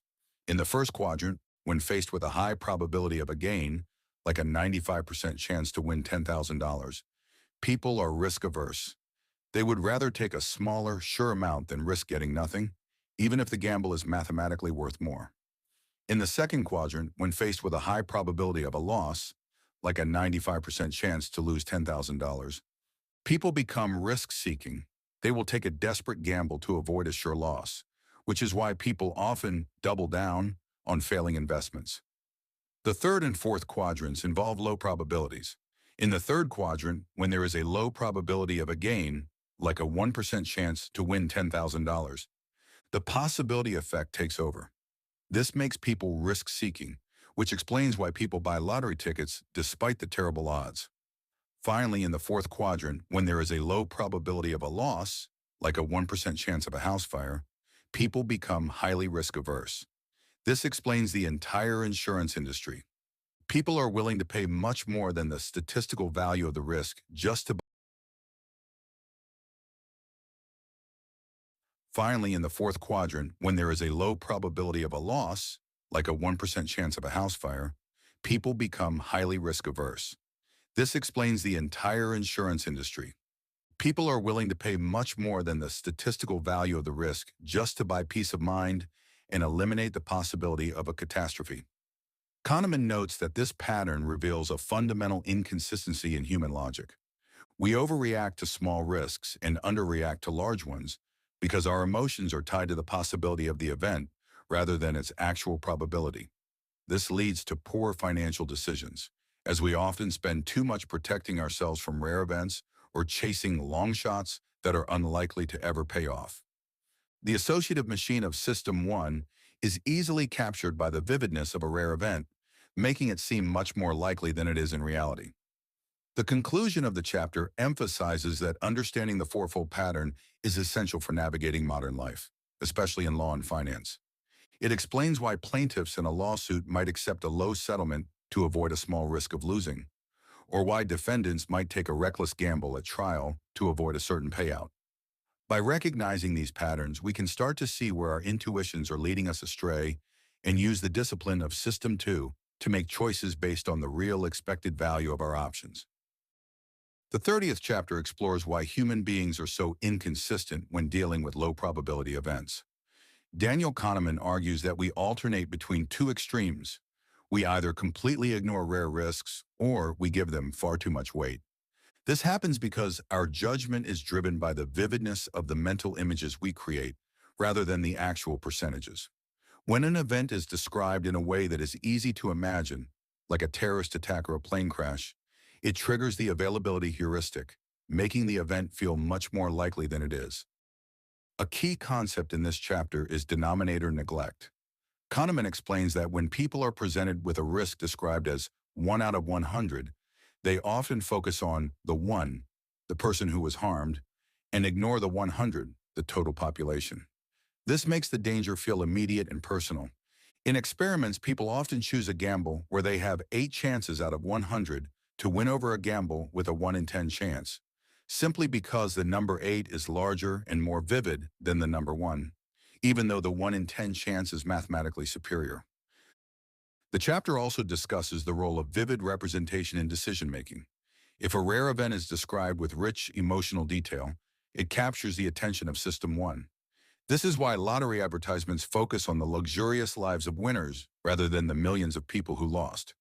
The possibility effect ensures that as long as the probability is not zero, the mental image of winning or losing can dominate our thoughts. Conversely, if a rare event is not vivid or has not happened recently, We often treat the probability as if it were zero, leading to a lack of preparation for disasters like floods or market crashes. Kahneman also notes that the way information is framed, whether as a frequency, 1 in 1,000, or as a probability, 0.1%, significantly changes our reaction. Frequencies are much more evocative. Telling someone that 1 out of every 1,000 people will have a fatal reaction to a vaccine sounds much scarier than saying there is a 0.1% fatality rate. The frequency framing forces System 1 to visualize an actual person's suffering, which immediately increases the decision weight we give to that rare event. The conclusion of the chapter highlights the difficulty of being rational in a world full of rare but high-impact events. Because our emotions are so easily hijacked by vivid stories, we struggle to maintain a consistent level of concern. We overspend on insurance for things we can easily imagine and underinvest in protections against abstract or complex threats. Kahneman suggests that the only way to tame our reaction to rare events is to consciously shift from the emotional images of System 1 to the statistical calculations of System 2. The 31st chapter addresses the problem of narrow framing, where people tend to evaluate every risky choice in isolation rather than as part of a larger portfolio of decisions. Daniel Kahneman introduces this by presenting two simultaneous decisions, one where you must choose between a sure gain and a gamble, and another where you choose between a sure loss and a gamble. When viewed separately, most people choose the sure gain and the gamble to avoid a sure loss.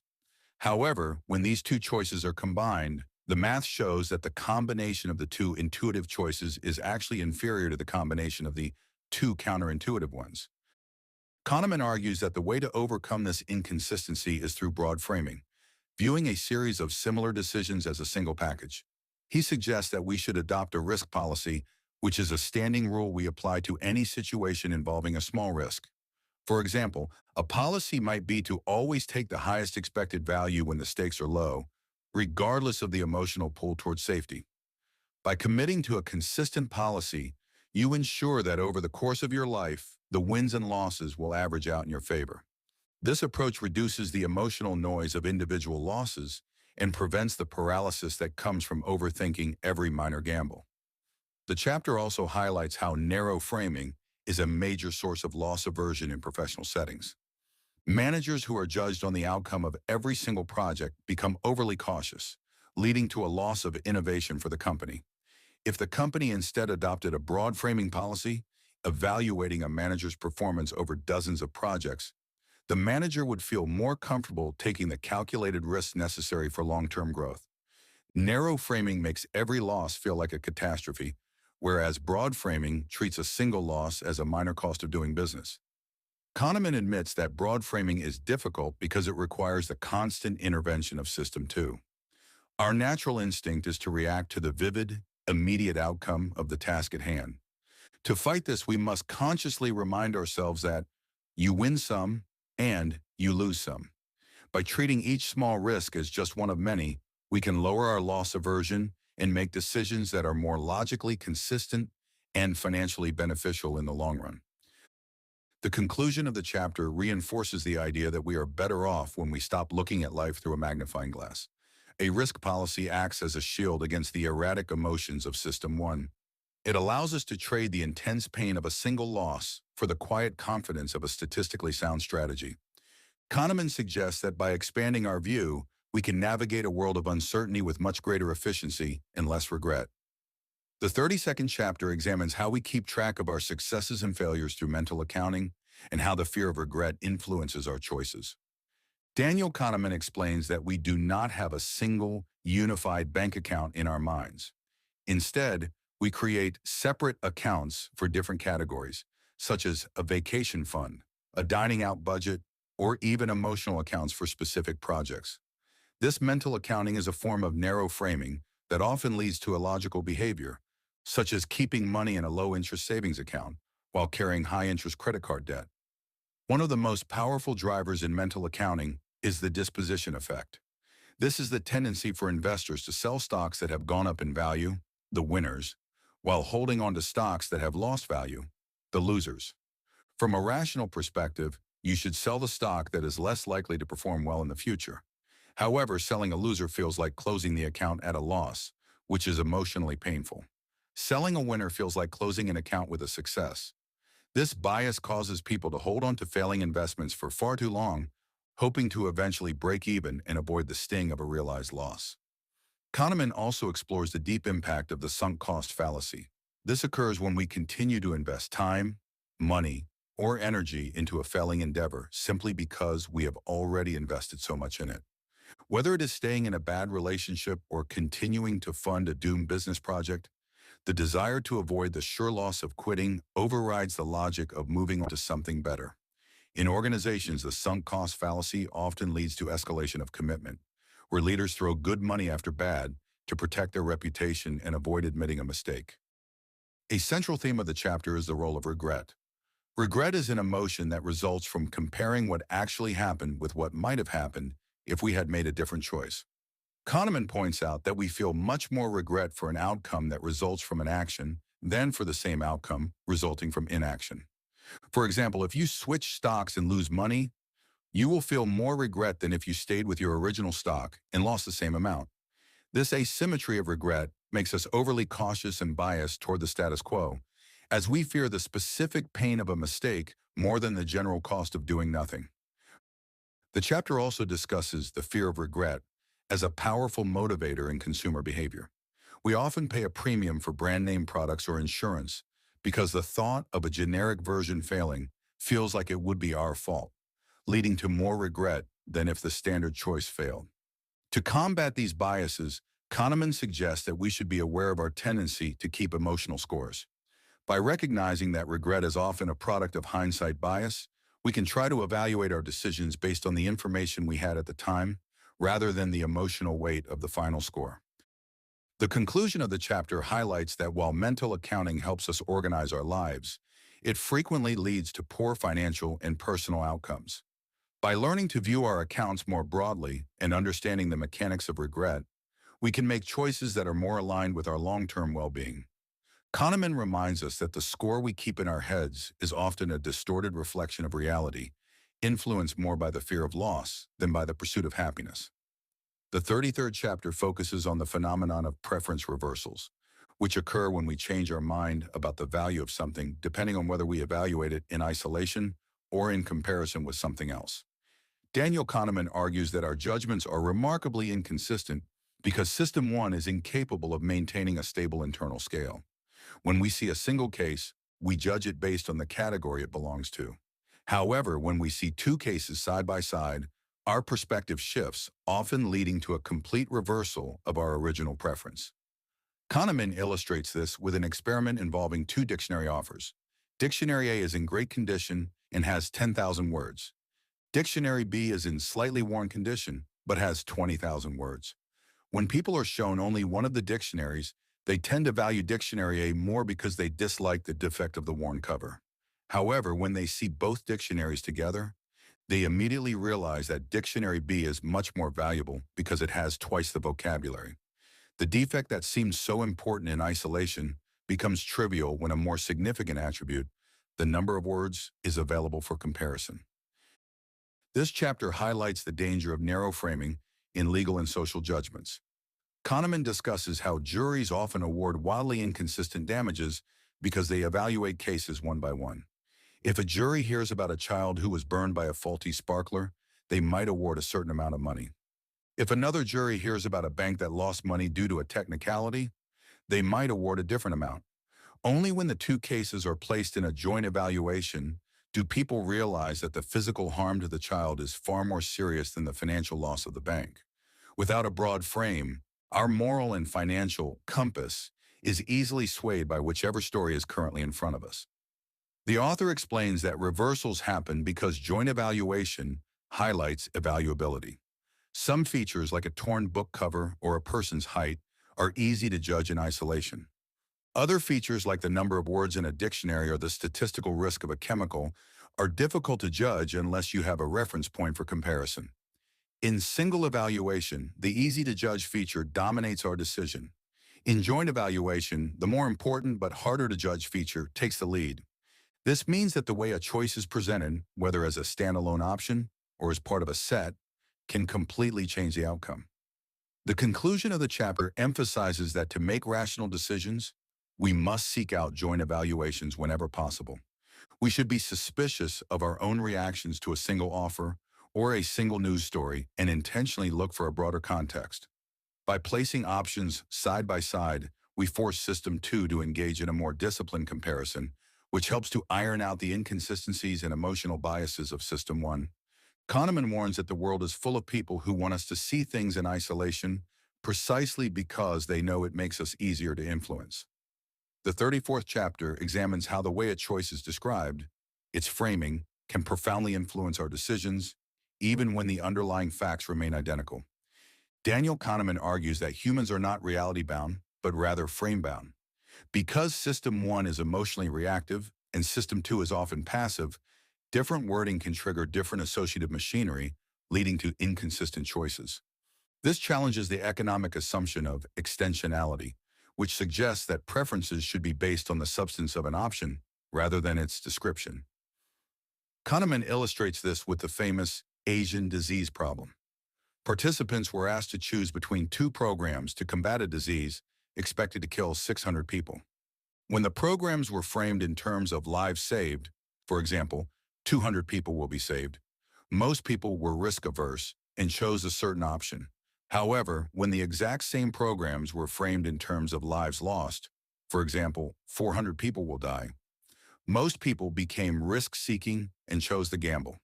Even though the outcome of 200 saved is identical to 400 dead, the word die triggers a powerful negative emotional response that saved does not, flipping the preference entirely. The chapter also explores how framing affects everyday consumer and medical choices. For instance, a surgery described as having a 90% survival rate is much more appealing than one described as having a 10% mortality rate, even though they are the same. Similarly, consumers are more likely to buy 90% fat-free meat than 10% fat meat. These frames act as emotional primers. Survival and fat-free feel like gains, while mortality and fat feel like losses. Because we rarely take the time to reframe the information ourselves, we are at the mercy of whoever provides the initial frame. Kahneman notes that framing can even influence public policy through the use of defaults. In countries where organ donation is an opt-out system, you are a donor unless you check a box to stop it, consent rates are nearly 100%. In countries where it is an opt-in system, you must check a box to become a donor, rates are much lower. Checking a box is a trivial physical act, but the frame of the default option signals what is normal or expected, and System 1 tends to follow the path of least resistance. This shows that the person who designs the frame often holds more power than the person making the choice. The conclusion of the chapter emphasizes that there is often no such thing as a neutral frame. Every description of a complex reality highlights some aspects and ignores others. To make more consistent decisions, we must practice reframing, consciously looking at a problem from both the gain and loss perspectives. By forcing System 2 to compare different frames, we can see if our preferences are based on the actual utility of the outcome or just the emotional flavor of the words. Kahneman suggests that recognizing the power of frames is a key step toward becoming a more rational and less manipulable thinker. Part 5. Two Selves. The 35th chapter begins the final part of the book by introducing a fundamental conflict in human psychology, the distinction between the experiencing self and the remembering self. Daniel Kahneman argues that we are essentially two people in one. The experiencing self is the one that lives in the present moment, feeling the direct sensations of pleasure or pain. The remembering self is the one that looks back on the past, keeps score, and tells the story of our lives. Surprisingly, these two selves often disagree on what makes a good or bad experience. Kahneman illustrates this through studies on pain, specifically medical procedures like colonoscopies. In one experiment, two patients underwent the procedure. Patient A had a short but intense procedure. Patient B had a longer procedure where the initial pain was just as intense, but the final few minutes were much less painful. If you ask the experiencing self, patient B suffered more because the total amount of pain was greater.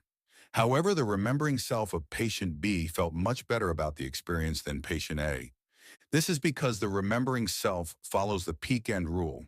It judges an experience almost entirely by how it felt at its most intense moment and how it ended.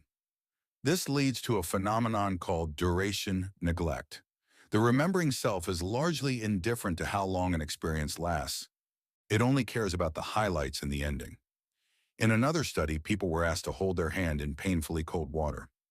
One group did it for 60 seconds. Another group did it for 60 seconds, plus an additional 30 seconds, where the water was slightly warmed but still uncomfortable. Even though the second group suffered for 30 seconds longer, they later chose to repeat that longer trial over the shorter one because it had a better ending. Their remembering self overrode the logical suffering of their experiencing self. This conflict has massive implications for how we pursue happiness. Most of our life choices, where we go on vacation, which career we choose, who we marry, are made by the remembering self. We often sacrifice the day-to-day happiness of the experiencing self to create good memories or to achieve goals that will look good in the story of our lives. For example, a person might spend an entire vacation taking photos to ensure they have great memories later, even if the act of taking photos distracts them from enjoying the actual moment. We are essentially servants to our remembering self. The conclusion of the chapter challenges the way we think about well-being. If our goal is to maximize happiness, should we focus on the moment-to-moment quality of life or the satisfaction we feel when reflecting on our lives? Kahneman notes that because the remembering self is the one that makes the decisions, it is the one we usually listen to.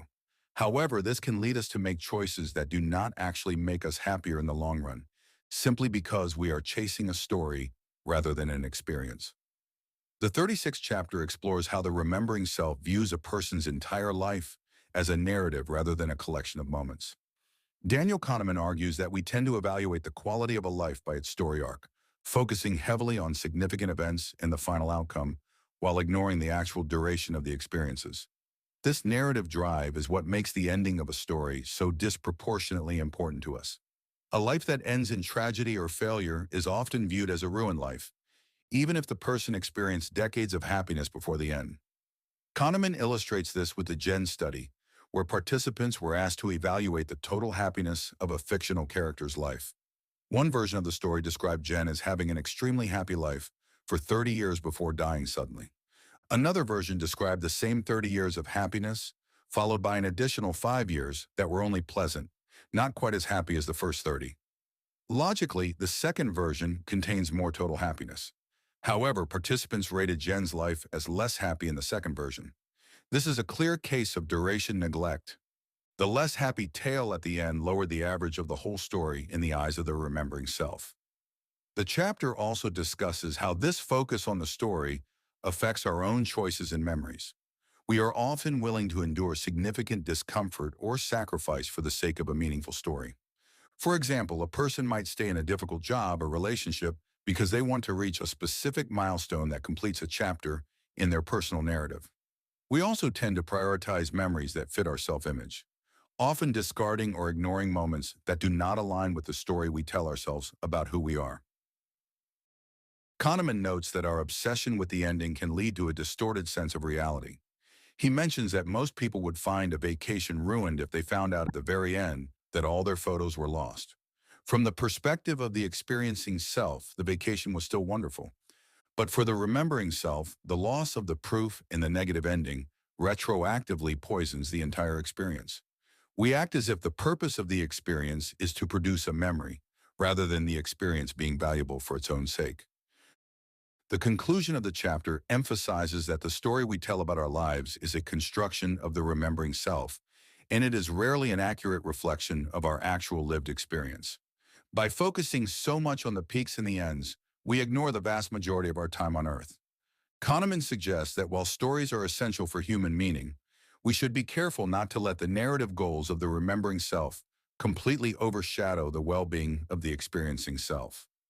The 37th chapter shifts the focus from the stories we tell about our lives to how we actually feel during the moments we live them. Daniel Kahneman argues that while the remembering self is often the one interviewed by pollsters, it is the experiencing self that actually does the living. To measure this, researchers developed the day reconstruction method, where people break their previous day into episodes and rate the intensity of various feelings. This reveals that the satisfaction people report when thinking about their lives as a whole is often very different from the happiness they experience on a minute-to-minute basis. Kahneman notes that several factors have a much larger impact on daily happiness than people expect. For instance, the quality of social interactions, the amount of sleep we get, and the pressure of time are major drivers of experienced well-being. Conversely, things like household income or educational status have a significant impact on life evaluation, how the remembering self feels about life, but a much smaller impact on daily mood once a certain threshold is met. This highlights a gap between what we think will make us happy and what actually improves our daily experience. One of the most famous findings discussed in this chapter is the relationship between money and happiness. Data suggests that while life evaluation rises steadily with income, experience well-being plateaus after a certain point. Beyond a specific annual income, additional money does not necessarily buy more daily happiness, reduce stress, or more frequent smiles. This is likely because higher income allows for better life circumstances, but does not change the basic emotional mechanics of the experiencing self, such as the stress of a long commute or the enjoyment of a meal with friends. The chapter also introduces the concept of the focusing illusion. This is the tendency to overestimate the importance of any single factor when we are asked to think about it. For example, if you ask people how much a move to a sunny climate would improve their life, they focus on the weather and predict a huge jump in happiness. In reality, once they move, they spend most of their time working, commuting, and doing chores, tasks that feel the same regardless of the sun. The weather becomes part of the background, showing that nothing in life is as important as you think it is while you are thinking about it. The conclusion of the chapter suggests that if we want to improve public policy or personal lives, we should pay more attention to the experiencing self. Instead of focusing solely on economic growth or long-term goals, we should look for ways to reduce time spent in activities that produce negative emotions, such as commuting or unpleasant work environments. By understanding that our memories can deceive us about what actually makes us feel good, we can start to design lives that are better to live, not just better to remember. The final chapter concludes the book by exploring the ultimate conflict between the two selves and the illusions that cloud our judgment of well-being. Daniel Kahneman explains that when we think about how satisfied we are with our lives, we are prone to a massive focusing illusion. We tend to focus on a few high-profile factors, like our income, marital status, or health, and ignore the much larger influence of how we actually spend our time. This means that our evaluation of life is often a distorted reflection of reality, driven by what is currently at the top of our minds. Kahneman discusses the concept of miswanting, which describes the mistake of choosing something because we think it will make us happy, only to find out that its impact is fleeting. For example, people often believe that buying a new car or moving to a better climate will lead to a permanent increase in happiness. However, because of hedonic adaptation, these changes soon become part of the background of life. The experiencing self quickly gets used to the new car, while the remembering self continues to hold on to the belief that the purchase was a major success. The chapter also revisits the idea that the remembering self is the one in charge of our decisions. Even when the remembering self is demonstrably wrong about what will make us happy, it still dictates our future choices. This creates a paradox. We often work hard to achieve goals that our remembering self values, even if those goals do not lead to a better experience for our experiencing self. We are essentially living our lives to satisfy the storyteller in our heads rather than the person who actually feels the moments. Kahneman reflects on the policy implications of these findings. He suggests that society should focus more on reducing the sources of suffering for the experiencing self, such as depression, chronic pain, and long commutes, rather than just increasing overall wealth. Since the focusing illusion makes us overvalue material gains, a more rational approach to well-being would prioritize time use and emotional health. By shifting our attention from the story of our lives to the quality of our days, we can find a more authentic path to happiness. The book ends with a final look at System 1 and System 2. While System 1 is prone to constant errors and illusions, it is also the source of our intuitions and our survival. System 2 is capable of correcting these errors, but it is often lazy and prefers to follow the path of least resistance. Kahneman's hope is that by understanding the machinery of our minds, we can learn to recognize the situations where we are most likely to fail and use our deliberate thinking to make better, more informed choices. The conclusion of the book brings together the various threads of Daniel Kahneman's research, summarizing the tension between the two systems of the mind and the two selves that define our existence. He reflects on how these psychological insights challenge the foundation of classical economics, which assumes humans are rational econs. Instead, he presents a more complex picture of humans as being deeply influenced by the way information is presented and the quirks of their own mental machinery. Kahneman organizes his final thoughts around three main themes. The first theme is the relationship between the two systems. He acknowledges that System 1 is the source of much of what we do right, but it is also the origin of systematic errors. While we cannot simply turn off System 1, we can learn to recognize situations where mistakes are likely. The goal of the book is not to make us perfectly rational, but to provide us with the vocabulary to identify biases when they occur. By improving our ability to spot these patterns in others and ourselves, we can invite the more effortful System 2 to intervene and correct the course. The second theme is the distinction between econs and humans. Kahneman argues that traditional economic models are built on a version of humanity that does not exist. Econs are consistent, logical, and unaffected by framing. Humans, however, are influenced by loss aversion, the endowment effect, and narrow framing.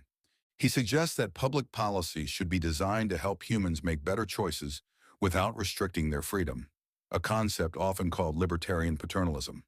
This involves using defaults and framing to nudge people toward decisions that are in their long-term best interest. The third theme is the conflict between the two selves.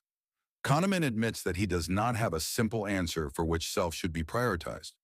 The experiencing self is the one that actually lives through life, but the remembering self is the one that makes the decisions. We are naturally inclined to favor the remembering self, often sacrificing current happiness for the sake of a better story. He suggests that a balanced approach to life requires us to care about both, ensuring our days are pleasant to live, while also building a life narrative that provides us with a sense of satisfaction and meaning. The book ends on a humble note regarding the difficulty of changing how we think. Even experts are prone to the biases discussed in these pages.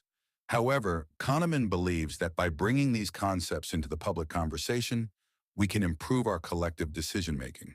Whether in the boardroom, the courtroom, or the living room, a better understanding of the mind allows us to navigate a world of uncertainty with a bit more clarity and a lot less overconfidence.